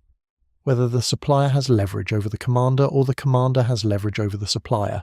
shapes the supply system in ways that can be decisive for the campaign it supports. The Italian maritime cities did not support the Crusades out of religious fervour, though religious motivation was certainly present among individual participants. They supported the Crusades because the Crusades were extraordinarily good business. The crusading states needed ships for transport, for naval escort, for the supply of besieged cities, and for the besieging of enemy ones. They needed the grain and preserved food of Italian and North African markets. They needed timber for construction and shipbuilding, wine and olive oil, horses and fodder, iron and bronze and rope and leather. All of this had to come by sea,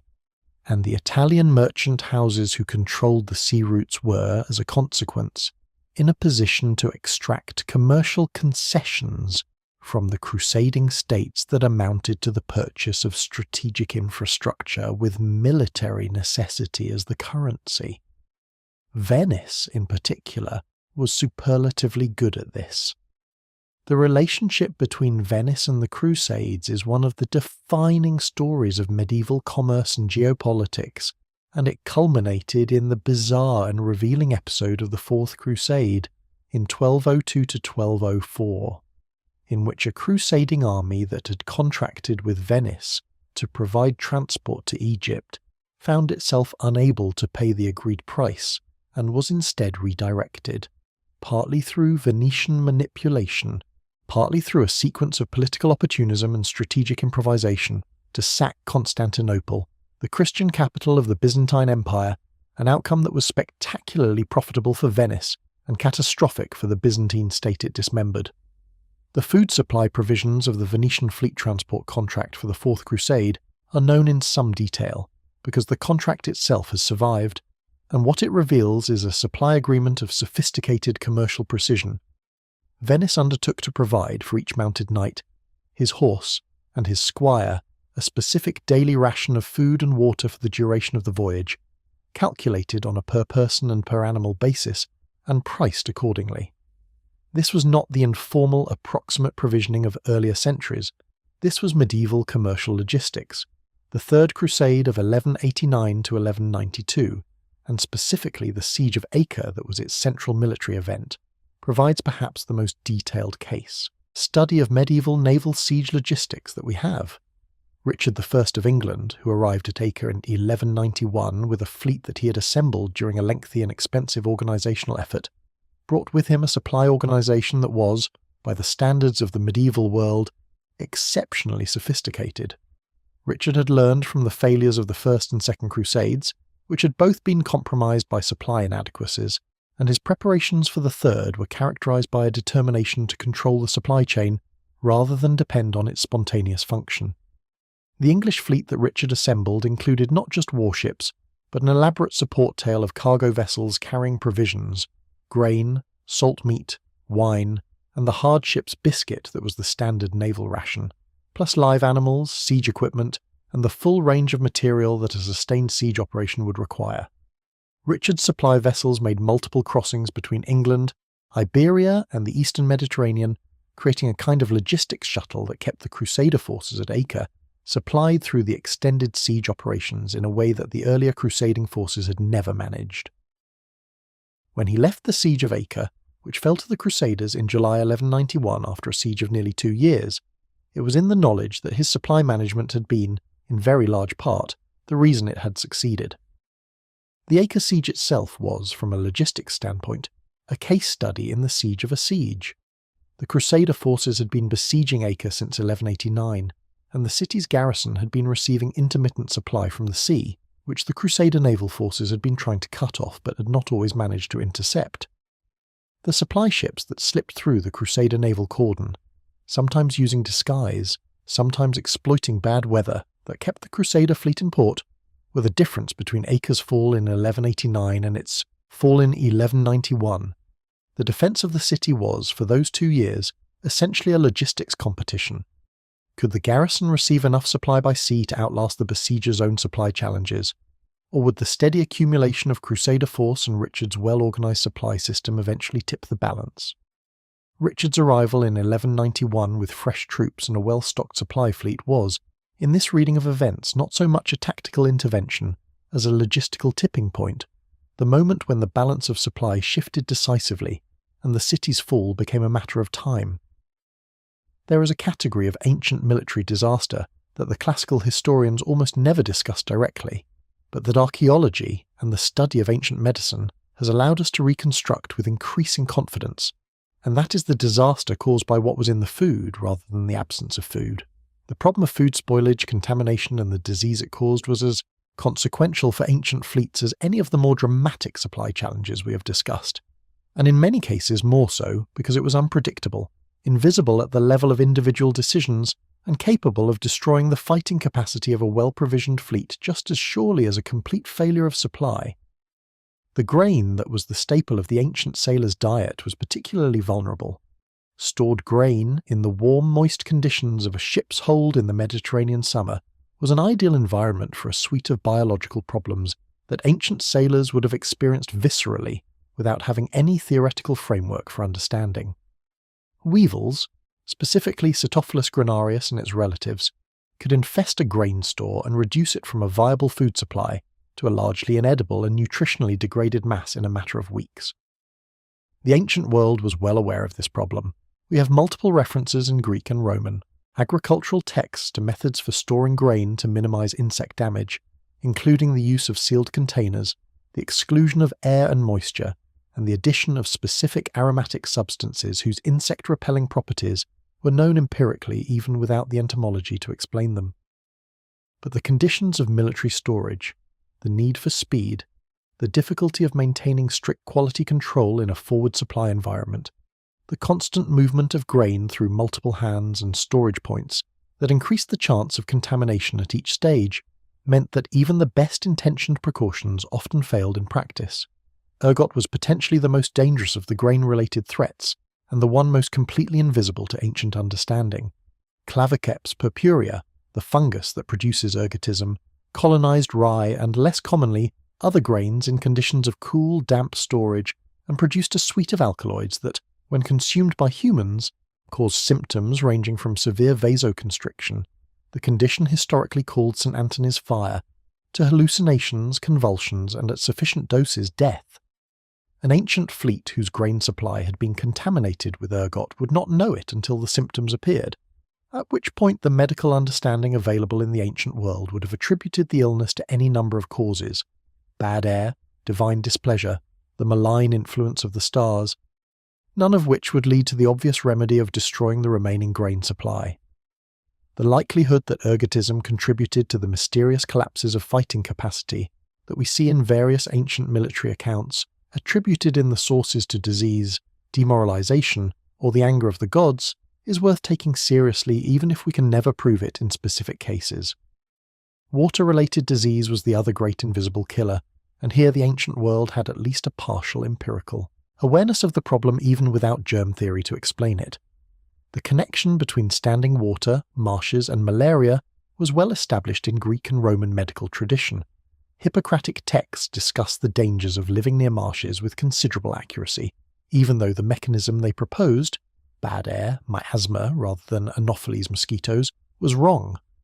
The connection between contaminated water and gastrointestinal illness was less clearly articulated, but ancient commanders who based their fleets in marshy or low-lying harbour areas consistently reported higher disease rates, and the advice of military authors to choose high, dry camping grounds where possible reflects an empirically derived understanding of environmental disease risk that, if not theoretically correct, was practically useful.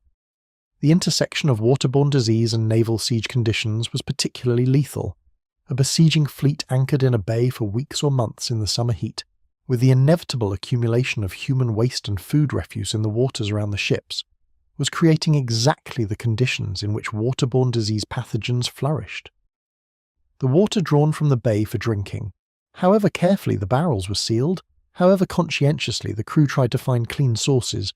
was increasingly likely to be contaminated as the siege extended, and a crew weakened by repeated bouts of gastrointestinal illness, dehydrated and nutritionally depleted even when food was technically available, was not a crew capable of the sustained physical effort that trireme warfare demanded.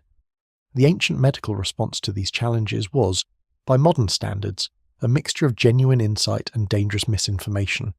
Hippocratic medicine recommended the boiling of water as a treatment for illness caused by bad water, not as a prevention, which would have required understanding the germ theory of disease, but as a post hoc treatment for already sick patients, and it is likely that this advice was only intermittently followed in field conditions.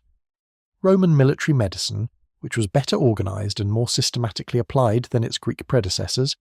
included provisions for clean water supply and proper waste disposal in the regulations for military camp layout, and the improvement in average military health outcomes that Roman armies achieved, compared to their predecessors, may in part reflect the practical benefits of better sanitation, even without the theoretical understanding that would have allowed them to be fully consistent about it. The ancient medical response to these challenges was, by modern standards, a mixture of genuine insight and dangerous misinformation. Hippocratic medicine recommended the boiling of water as a treatment for illness caused by bad water, not as a prevention, which would have required understanding the germ theory of disease, but as a post hoc treatment for already sick patients, and it is likely that this advice was only intermittently followed in field conditions. Roman military medicine, which was better organised and more systematically applied than its Greek predecessors, included provisions for clean water supply and proper waste disposal in the regulations for military camp layout, and the improvement in average military health outcomes that Roman armies achieved compared to their predecessors may in part reflect the practical benefits of better sanitation, even without the theoretical understanding that would have allowed them to be fully consistent about it. The military physicians who travelled with ancient fleets, a category of specialist whose existence is documented in the Roman period and can be inferred for earlier Greek fleets from the presence of medical equipment in archaeological contexts associated with military operations, occupied a peculiar position in the supply chain. They were consumers of supply in the sense that their work required materials, bandages, medicinal herbs, surgical instruments, the particular preparations of wine and oil and pitch that constituted the ancient medical pharmacopoeia. But they were also, in a sense, producers of supply, in that their ability to keep sick men functional and to return injured men to duty extended the effective manpower of the fleet in ways that were operationally significant. A fleet physician who could manage an outbreak of gastrointestinal disease with enough skill to keep the majority of the crew functional through the worst of the illness was, in logistical terms, performing the same function as a supply ship that arrived with fresh grain. Both were restoring the fleet's operational capacity from a position of deficit. The fact that ancient military medicine was not consistently effective in this role, that the level of medical knowledge available in the ancient world limited what even the best-trained physician could accomplish against the diseases that attacked large populations in conditions of poor sanitation and inadequate nutrition, was another of the hidden constraints on ancient naval operations, a constraint that shaped the effective duration and range of military campaigns in ways that the literary sources rarely articulate, but that the patterns of campaign success and failure repeatedly confirm. The most vivid ancient account of the interaction between food, water, disease, and military effectiveness comes from Thucydides' description of the plague at Athens in 430 BC, not a naval siege, but a pandemic that struck a city under the particular stress of wartime supply and overcrowding. Thucydides' clinical description of the plague's symptoms is one of the most remarkable passages in ancient historical writing, and its relevance to our subject is that it demonstrates, in the most dramatic possible terms, the extent to which the ancient world understood the relationship between the physical conditions of supply, the overcrowding, the inadequate sanitation, the stress on food and water resources, and the spread of infectious disease, even if it could not identify the mechanism. A fleet under siege conditions, or conducting extended siege operations, was a petri dish in which exactly these conditions were constantly reproduced, and the commanders who managed their supply conditions best were, inadvertently but consequentially, also the commanders who managed their epidemic risk best.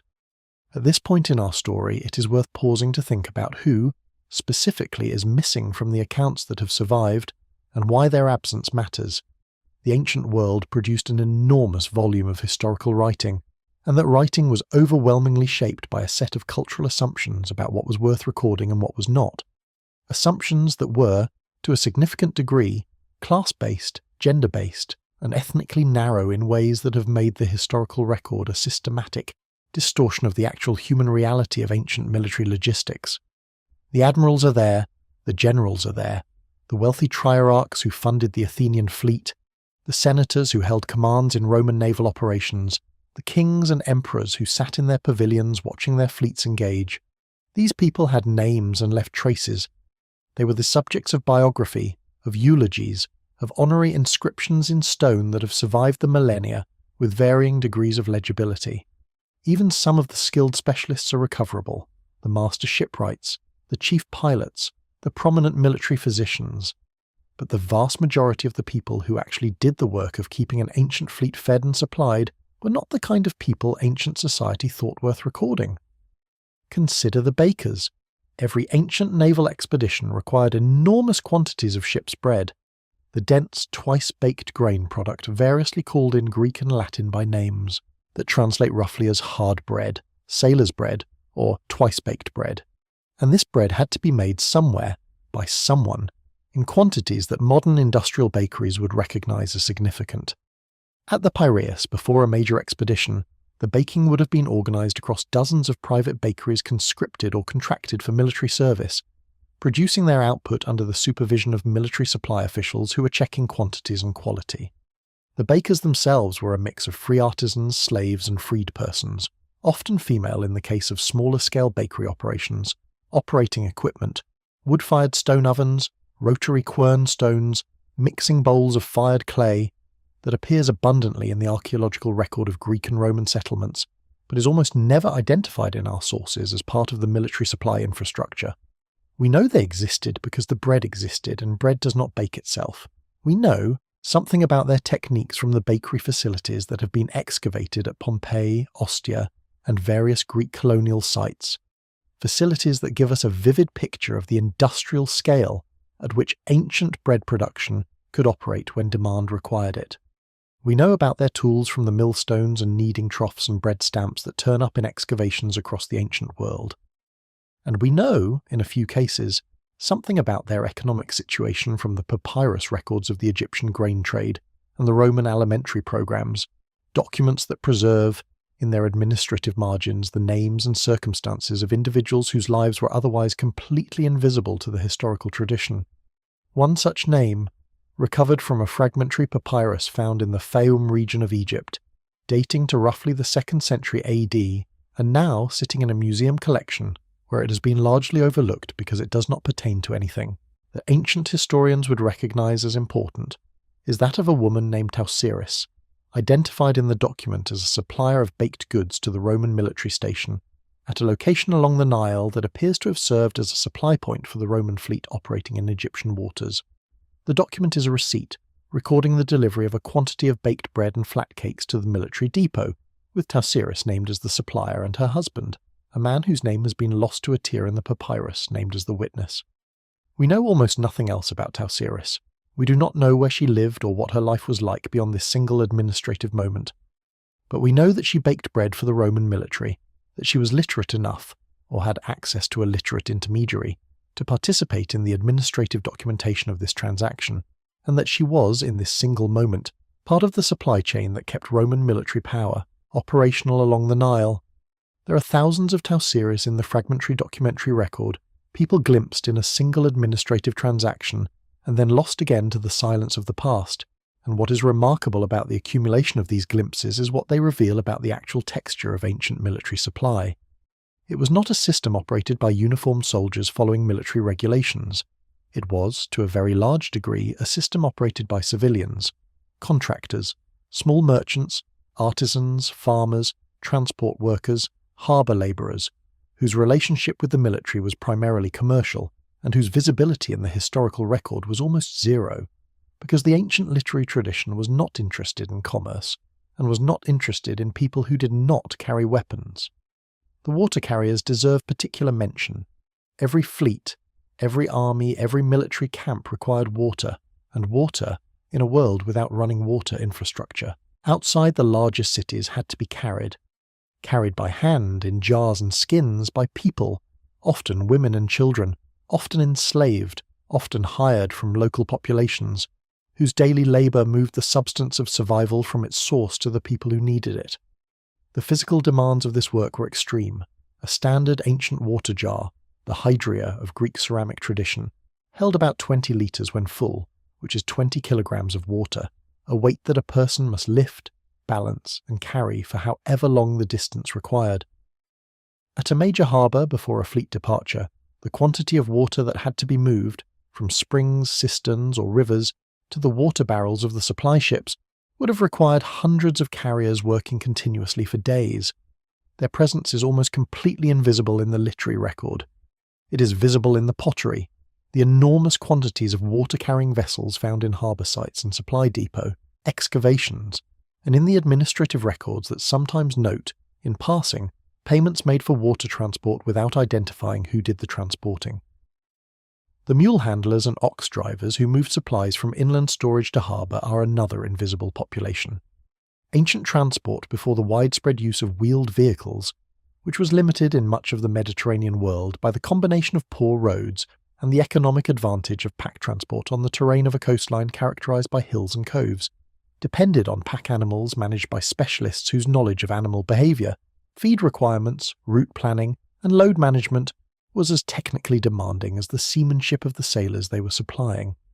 A pack animal train of the size required to support a major fleet expedition might involve hundreds of animals and their handlers, operating across distances of tens or hundreds of kilometres, managing the animals' own nutrition and water requirements while ensuring the timely delivery of the supplies they were carrying. The animals themselves were, in a sense, another logistics problem layered on top of the primary one. A working mule required between 7 and 10 kilograms of fodder per day.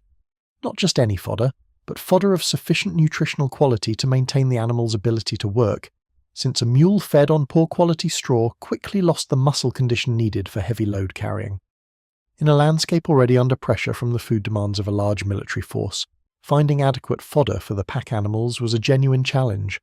one that required the same kind of forward planning and geographic intelligence that the water-finding scouts applied to the fleet's water supply.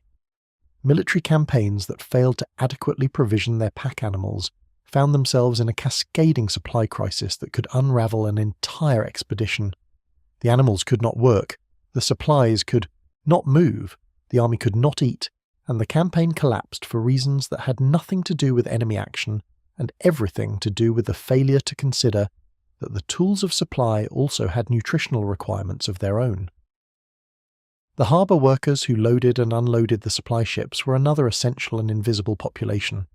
Harbour labour in the ancient world was organised in ways that varied considerably by location. At major commercial harbours like the Piraeus or Ostia, there were established guilds of dock workers, the collegii associated with specific harbour functions, whose relationship with the military supply chain during periods of mobilisation would have been a matter of negotiated terms and payment. At smaller or more improvised supply points, a beach on a Sicilian coast, a shallow harbour in the Aegean pressed into service as a supply depot, the labour was assembled on an ad hoc basis from whatever local population was available or could be, compelled. In either case, the physical work was demanding and dangerous, loading heavy amphorae onto boats in conditions of wind and current, transferring cargo between ships in open water, managing the loading and securing of military equipment that was often awkward, heavy, and sensitive to mishandling. The accidents that occurred in this work, the men crushed by sliding cargo, the boats capsized in sudden swells, the amphorae broken, and their carefully prepared contents spilled into the harbour, were an ordinary and unrecorded part of the supply chain's daily reality. What all of these invisible people share is not just their anonymity in the historical record, but the nature of their contribution to military power. They were not performing heroic acts in any conventional sense. They were performing competent, reliable, technically skilled work. The kind of work that military power depended on absolutely, but that military culture consistently failed to value as highly as the dramatic, visible acts of combat. The ancient military value system, which celebrated physical courage and strategic brilliance while treating the management of supply as a necessary but unglamorous background function, was not unique to the ancient world. It is a persistent feature of military culture across many societies and periods, and it consistently produces the same distortion in the historical record,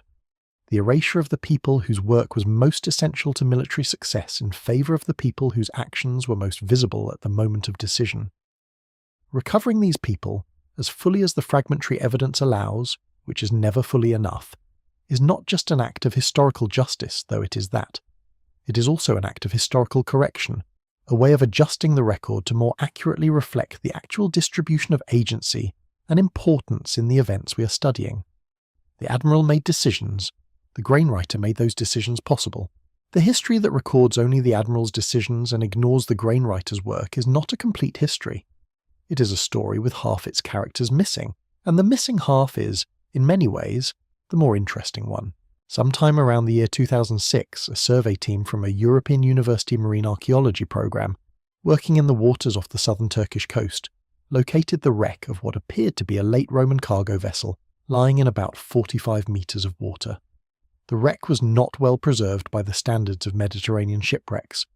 The wooden hull had largely disintegrated, leaving primarily the scattered evidence of its cargo on the sea floor. But what remained was, from the perspective of ancient logistics history, extraordinarily interesting. The cargo pattern, as it emerged from careful excavation over several seasons,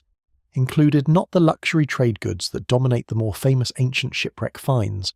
but the mundane infrastructure of military supply, amphorae of the types associated with Roman military provisioning, grain storage jars whose seed residue, preserved in the anaerobic conditions of deep water, could be analysed to determine not just the species of grain, but its geographic origin, cooking vessels of the simple, undecorated type, associated with military rather than civilian use,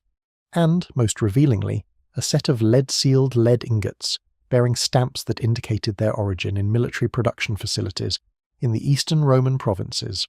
This was, in all probability, a Roman military supply vessel, not a famous warship whose sinking would have been noted in the historical record, but one of the hundreds of unremarkable cargo ships that kept the Roman military system operational across the vast distances of the imperial Mediterranean. Its discovery, and the sophisticated scientific analysis that modern marine archaeology can bring to bear on its cargo, represents exactly the kind of historical evidence recovery that the last few decades of underwater excavation have been producing, slowly and painstakingly, at sites scattered across the length and breadth of the ancient world's maritime highways. The study of ancient shipwreck cargo patterns has, in the last 30 years, transformed our understanding of ancient military logistics in ways that no amount of additional reading of the literary sources could have achieved, because it provides evidence that was never filtered through the biases of ancient historical writing. When archaeologists find amphorae in a wreck, they find exactly what was there, not what the ancient historian thought worth mentioning. When they analyse the amphora residues for their contents, a technique that has become increasingly sophisticated as organic chemistry and mass spectrometry have been applied to archaeological samples. They recover the actual substance of ancient supply, the specific types of olive oil and wine and fish sauce and grain that were being moved around the ancient world in quantities that the literary sources reference only vaguely. The Antikythera wreck, one of the most famous ancient shipwrecks, is known primarily for the extraordinary bronze astronomical mechanism of the Antikythera device, that was recovered from it and that has revolutionized our understanding of ancient Greek technical sophistication. But the wreck also contained a food cargo that has been studied in detail, and what that study reveals is not the luxury provisioning of a wealthy passenger's private yacht, but the practical, efficient food supply arrangements of a commercial vessel making a run that combined trade and passenger transport. The amphora types in the cargo suggest wine from multiple Aegean sources, oil from the eastern Mediterranean, and preserved fish products, garum, the fermented fish sauce that was to the ancient Mediterranean what soy sauce is to East Asia, present in several distinct regional varieties. This was not a military supply ship, but the food it carried was the same food that military supply ships carried, purchased from the same commercial networks that fed both armies and civilians, and its presence at the bottom of the sea near Antikythera gives us a window into the actual substance of ancient food supply that no ancient author thought to describe. The use of DNA analysis on plant and animal remains from ancient wreck sites has added another dimension to this picture. Grain residues in amphorae and storage jars can now be analysed not just to species, but to genetic population, allowing archaeologists to trace with considerable precision where specific grain consignments originated. Fish bone assemblages from wreck food stores can be identified to species and fishing ground, revealing the geographic range of the ancient commercial fishing industry that supplied the preserved fish that was the most common protein in the ancient sailor's diet. Animal bone in bilge deposits and refuse areas of wreck sites can reveal the diet of the ship's crew, what they ate, in what quantities, and from what sources, in ways that supplement and sometimes contradict the picture given by the literary sources. The pattern that emerges from the aggregate of underwater archaeological evidence is one of a remarkably integrated and efficient commercial food supply system underlying the ancient world's military logistics. The military supply chain was not, for the most part, a separate system maintained by state institutions apart from the civilian economy. It was the civilian food economy pressed into military service, adapted and regulated but fundamentally continuous with the commercial networks that fed the civilian population of the ancient Mediterranean. The pattern that emerges from the aggregate of underwater archaeological evidence is one of a remarkably integrated and efficient commercial food supply system underlying the ancient world's military logistics. The military supply chain was not, for the most part, a separate system maintained by state institutions apart from the civilian economy. It was the civilian food economy pressed into military service, adapted and regulated, but fundamentally continuous with the commercial networks that fed the civilian population of the ancient Mediterranean. The geography of ancient shipwrecks is itself a kind of logistical map. Wreck concentrations follow the ancient trade routes, the sea highways along which the bulk of Mediterranean commerce moved, and those trade routes were, not coincidentally, also the routes along which military supply convoys moved. The waters off the southern coast of France, where the currents and winds of the western Mediterranean create natural waypoints for vessels making the passage between Italy and Spain, contain a remarkable density of Roman period wrecks, many of them carrying cargoes of amphorae in the types and volumes associated with military supply. The waters around Sicily, that contested fought-over island at the centre of the Mediterranean world, are littered with the remnants of supply voyages that ended in the same kind of sudden storm or navigational miscalculation that ended the supply, voyages themselves, leaving their cargoes scattered on the seafloor for 20 or 25 centuries until modern diving technology made them accessible. The Madrague de Gien wreck, discovered off the southern French coast in the 1960s and subsequently excavated in one of the most painstaking underwater archaeology projects of the 20th century, exemplifies what these supply wrecks can tell us. The vessel, which dates to roughly 60 to 50 BC, the Late Republic, a period of intense military activity in the western Mediterranean, as Roman power consolidated its control over Gaul and Spain, carried a cargo of approximately 6,000 to 7,000 amphorae of Italian wine, stacked in the holds with a geometric precision that required sophisticated knowledge of load distribution and balance in a wooden hull. This was not a small shipment. The total volume of wine in the Madrague cargo, calculated from the amphora dimensions, was somewhere between 150,000 and 200,000 litres, enough to supply a Roman legion for months, or a naval squadron for a substantial campaign.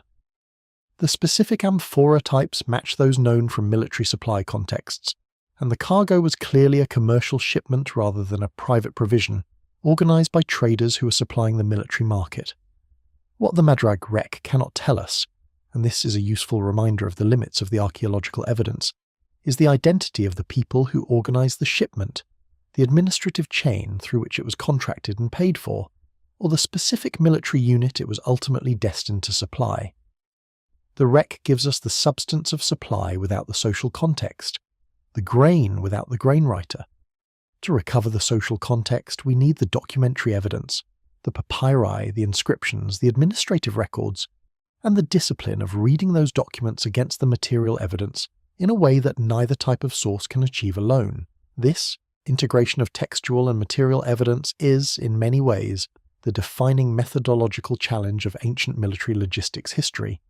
and the scholars who have been most successful in advancing our understanding of the field have been those most willing to move between the different types of evidence with equal facility, treating the amphora and the administrative tablet as complementary rather than competing sources of knowledge about the same underlying reality. The grain that fed the Athenian trireme fleet came from the same Black Sea and Egyptian sources that fed Athens itself. The salted fish in the Crusader supply ships came from the same commercial processors who supplied the markets of Genoa and Venice. The wine that diluted the water barrels on Roman warships was the same wine that Roman soldiers drank when they were not at sea, purchased from the same merchants, shipped in the same amphorae, processed through the same harbour facilities. This continuity is important, because it means that the health of the military supply system was intimately connected to the health of the broader commercial economy, and that disruptions to the commercial economy, poor harvests, trade route blockades, political instability that scared off merchants, had immediate and direct effects on military logistics that no amount of institutional preparation could fully buffer against. The ancient states that maintained the most robust commercial economies were, as a direct consequence, the states with the most resilient military supply systems, a connection that Alexander's campaigns demonstrated in a positive sense. The extraordinary commercial and administrative machinery of the Persian Empire that he conquered became the basis of his own supply system, and that the Athenian defeat in Sicily demonstrated in a negative one, when the disruption of the Attic grain trade routes, that Spartan occupation of Attica in 413 BC was beginning to cause added another dimension of supply vulnerability to a fleet that was already running on diminishing resources. The thread of logistics history that we have been following through the ancient and medieval world does not end with the fall of Constantinople in 1453, or with the end of the Byzantine tradition of naval supply that had carried Roman institutional knowledge forward through 1,000 years of siege and struggle. It continues, transformed and elaborated but fundamentally continuous in its underlying logic, through the naval history of the early modern period and into the age of sail that produced the great European battle fleets of the 17th, 18th and 19th centuries. The Royal Navy of Horatio Nelson's time, arguably the most powerful naval force in history relative to its contemporaries, the instrument of British global dominance in the Atlantic world, was, at its foundation, a logistics organisation of extraordinary sophistication, and the principles that organised its supply system bore a direct, traceable lineage back to the practices we have been discussing. The Victualling Board, the administrative institution responsible for supplying the Royal Navy with food and drink, was organised in ways that would have been recognisable to a Roman Prefectus Annonae. The system of ship's biscuit, that hard, dense, durable bread that was the standard naval ration from ancient times through the age of sail, was a direct technological descendant of the twice-baked ship's bread of the Greek and Roman world. The practice of water rationing, of mixing wine or spirits with water to prevent bacterial growth, of provisioning ships with salted meat and dried legumes and olive oil, was not an invention of the British Navy but an inheritance from the accumulated maritime tradition of 3,000 years of Mediterranean seafaring. The differences were of scale and precision rather than kind. The British Victualling Board at the height of the Napoleonic Wars was managing a supply operation that fed upwards of 100,000 sailors simultaneously across multiple ocean theatres, using a logistical infrastructure that stretched from the biscuit factories of Portsmouth to the victualling yards at Deptford, from the salt meat processing facilities of Cork to the water cooperages of the West Indian ports. The management of this system required administrative techniques and record-keeping capabilities that the ancient world could not have matched, but the underlying logic, the calculation of daily rations per person, the identification of resupply points along operational routes, The management of spoilage risk through appropriate storage and preservation techniques, the balance between shipboard storage and shore-based resupply, was the same logic that the Athenian Cytologos had been applying in the harbour of Piraeus when the city was young and the western Mediterranean was still half unknown. What changed, and what changed decisively, was the introduction of understanding. The ancient world managed its food supply empirically, by accumulated experience and practical wisdom, without any theoretical framework that would have allowed it to explain why its practices worked, or to improve them in a systematic way. The scientific revolution of the 17th and 18th centuries gave naval supply managers tools for understanding the biology of food spoilage, the chemistry of preservation, and the physiology of nutritional deficiency that the ancient world had never possessed. The discovery of the link between fresh citrus and the prevention of scurvy, a disease that had killed more sailors than all the naval battles of the Age of Sail combined, and that we can now recognise as a direct consequence of the vitamin C deficiency that resulted from the long voyage provisioning practices inherited from ancient tradition, was not just a medical breakthrough but a logistical revolution, transforming the operational range of naval forces in a way that no improvement in hull design or gunnery could have matched. What changed, and what changed decisively, was the introduction of understanding. The ancient world managed its food supply empirically, by accumulated experience and practical wisdom, without any theoretical framework that would have allowed it to explain why its practices worked, or to improve them in a systematic way. The scientific revolution of the 17th and 18th centuries gave naval supply managers tools for understanding the biology of food spoilage, the chemistry of preservation, and the physiology of nutritional deficiency that the ancient world had never possessed. The discovery of the link between fresh citrus and the prevention of scurvy, a disease that had killed more sailors than all the naval battles of the Age of Sail combined, and that we can now recognise as a direct consequence of the vitamin C deficiency that resulted from the long voyage provisioning, practices inherited from ancient tradition, was not just a medical breakthrough but a logistical revolution, transforming the operational range of naval forces in a way that no improvement in hull design or gunnery could have matched. The transition from empirical to scientific logistics was not instantaneous, and the story of how it happened is itself a logistics story of considerable interest. The British naval physician James Lind conducted his famous citrus experiment in 1747, demonstrating through controlled trial, one of the earliest clinical trials in medical history, that sailors given citrus juice recovered from scurvy, while those given other treatments did not. The result should have immediately transformed naval provisioning practice. It did not, because the mechanisms that translate scientific knowledge into institutional practice are complex and slow, and because naval administrations, like all large bureaucracies, tend to be conservative in their adoption of changes that require significant revision to established practice and procurement systems. It was not until 1795, nearly 50 years after Lind's demonstration, that the Royal Navy formally adopted the regular issue of lemon juice to all sailors, and the immediate operational consequences were dramatic. The virtual disappearance of scurvy from the British fleet at precisely the moment when the fleet was most needed, during the long wars of the French Revolutionary and Napoleonic periods. The parallel with ancient practices is striking and instructive. The ancient world had also identified empirically the connection between specific foods and specific health outcomes, and had incorporated that knowledge into standard provisioning practice in ways that provided some protection against the worst consequences of nutritional deficiency without any theoretical understanding of why the protection worked. The garlic and onions that were standard in the ancient sailor's ration, the fresh food supplementation from shore landings, the vinegar that was mixed into drinking water. These were not random additions to the diet, but the accumulated result of generations of observation about what kept sailors functional and what did not. The ancients were doing, at the level of empirical practice, something that the modern world eventually formalized as nutritional science. The gap between them was not one of intelligence or careful observation, but of theoretical framework, the conceptual tools that allowed the observations to be generalized, explained, and deliberately improved rather than simply reproduced as tradition. This comparison suggests something important about the nature of logistical knowledge and how it is preserved and transmitted. The ancient logistical traditions we have been tracing were not transmitted primarily through written texts. Though such texts existed in the strategic and administrative literature and the Byzantine military treatises, in particular, show a sophisticated level of written logistical knowledge. They were transmitted primarily through institutional practice, through the training of naval officers and supply administrators, who learned their trade by doing it under the supervision of those who had done it before, through the accumulated habits and procedures of organizations that had been performing the same functions over long periods, and through the craft knowledge of the artisans and specialists, the coopers, the bakers, the saltfish processors, whose skills were the physical foundation of the entire supply system.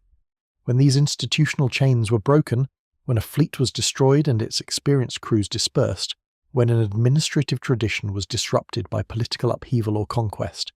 when the specialists who carried particular skills in their hands and memories died without transmitting them, the logistical knowledge they had accumulated was lost in ways that were not always apparent immediately, but that became devastatingly clear when the need for that knowledge recurred. The repeated pattern, visible in instance after instance in the history we have been tracing, of new military powers struggling to develop effective naval logistics,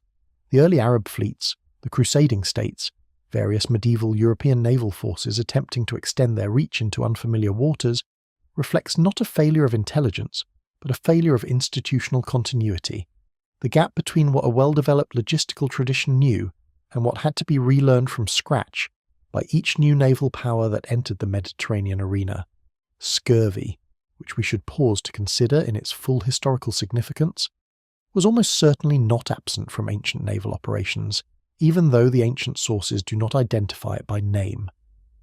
The symptoms, the progressive weakening of connective tissue leading to joint pain, the bleeding gums, the reopening of old wounds, the profound fatigue and depression that preceded the final stages, were described in ancient medical texts as components of various poorly defined illnesses rather than as a specific syndrome with a specific cause. An Athenian trireme crew provisioned on ship's bread, salted fish, olive oil, dried figs and wine, and prevented by the conditions of extended campaigning from consuming fresh fruits and vegetables, would have been developing subclinical scurvy within 4 to 6 weeks of departure, a timeline that maps uncomfortably well onto the documented deterioration in fighting effectiveness that we see in several extended ancient naval campaigns, including the Sicilian expedition, where the timeline of supply failure and physical deterioration in the Athenian forces follows the pattern that vitamin C deficiency would produce. The ancient solutions to this problem were, characteristically, empirical rather than theoretical. Garlic and onions, which are moderate sources of vitamin C, were standard components of the ancient sailor's ration, and their inclusion was likely driven by the practical observation that sailors who ate them regularly seemed to maintain their health better than those who did not, without anyone knowing why. Vinegar, sposca, was another regular component of the military diet, and while its vitamin C content is low, it is not zero. The consumption of whatever fresh food was available during shore landings, the greens, the root vegetables, the fresh fruit that coastal foraging could provide,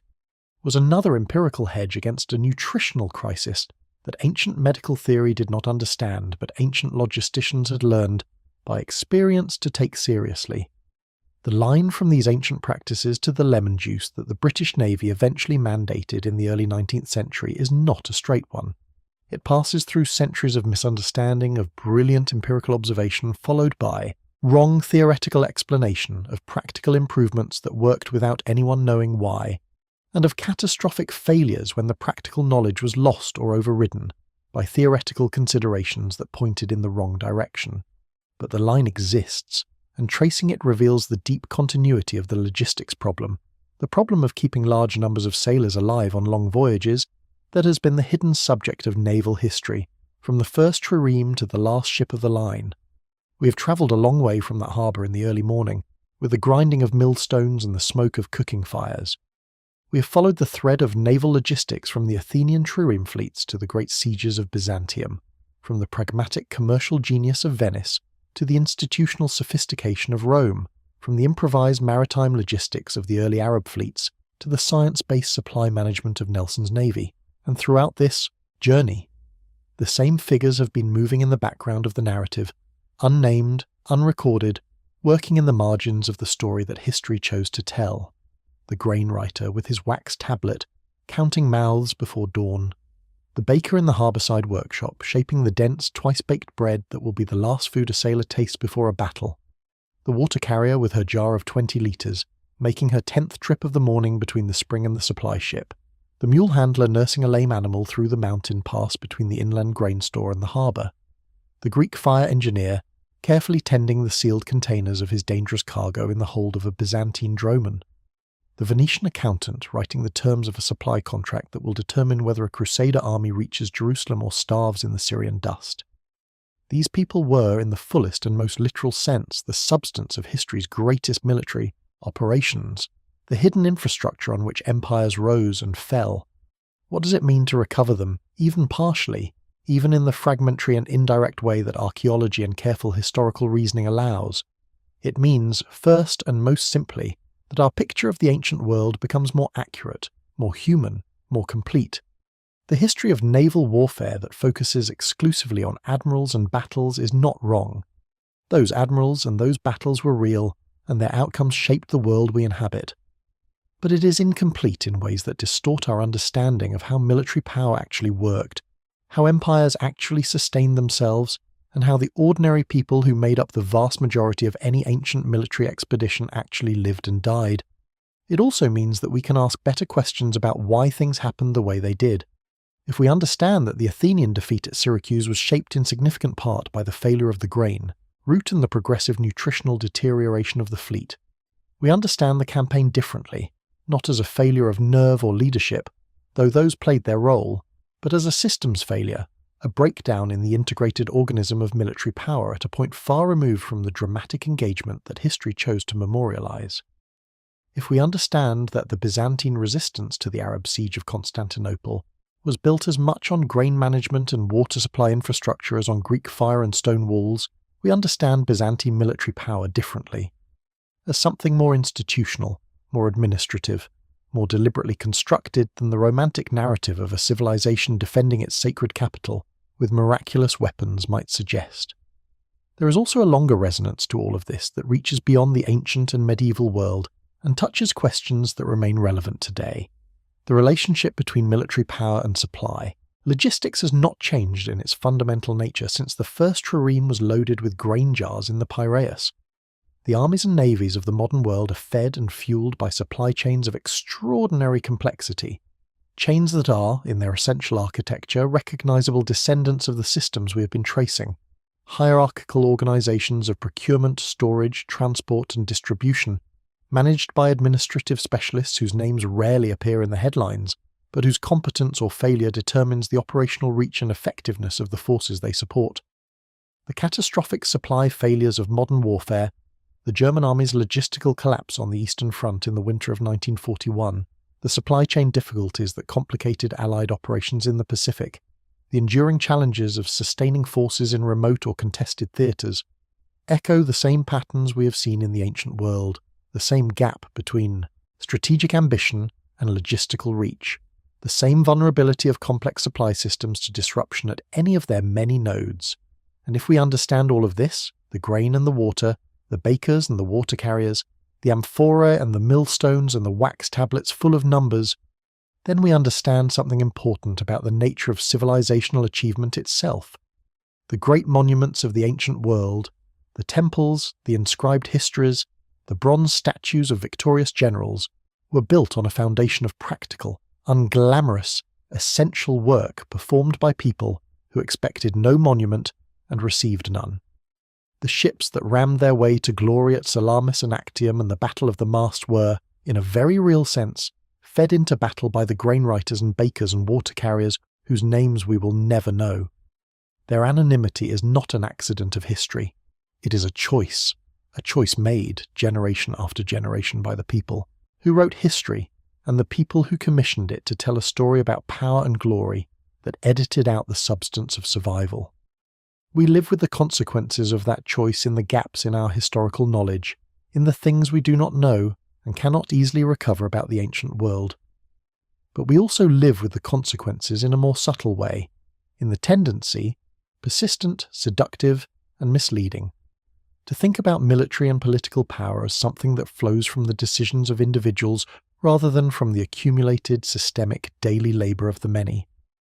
Every admiral who ever stood on a trireme deck and surveyed his fleet was, in that moment, the visible expression of an invisible system, the system of grain and water and salted fish and ship's bread and wax tablets and wary merchants and careful accountants, without which his fleet would have been a collection of rotting wood and hungry men. The admiral's name is in the history books. The system that kept him there is in the wrecks and the papyri and the grain residues at the bottom of the sea. We might pause in this final moment of the story to consider what it would mean to actually honour these forgotten people, not with the bronze monuments that ancient culture reserved for generals and statesmen, but with the act of attention itself, the willingness to look at history's margins rather than its centre, and find there a richer, more complete, and more honest picture of how the human world has always actually worked. The ancient Ctologos with his wax tablet was not performing a lesser kind of work than the admiral whose orders he was helping to make possible. He was performing a different kind of work, equally essential, equally demanding of intelligence and judgment and sustained effort, and the fact that his culture chose not to honour it, and that ours has largely followed suit in the telling of the story, is a choice that we are capable at this distance and, with the tools now available to us, of beginning to correct.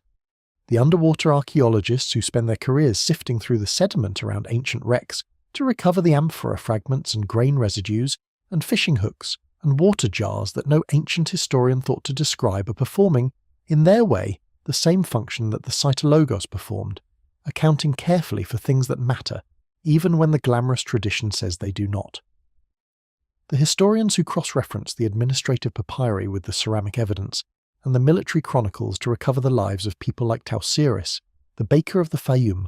are doing justice to a world that was not fair to its own participants, and the act of listening to this story, of spending time with the grain writers and the water carriers and the mule handlers and the physicians who kept ancient fleets operational through months and years of sustained military effort, is, in its own quiet way, an act of remembrance for people who were never expected to be remembered.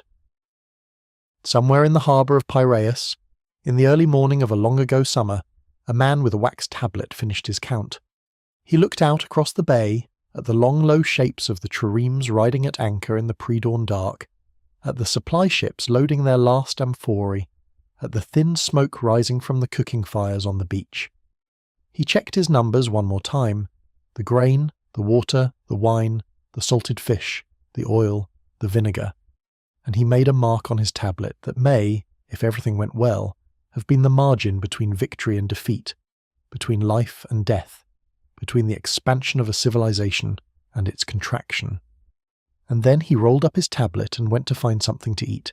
because even the grain writer had to eat.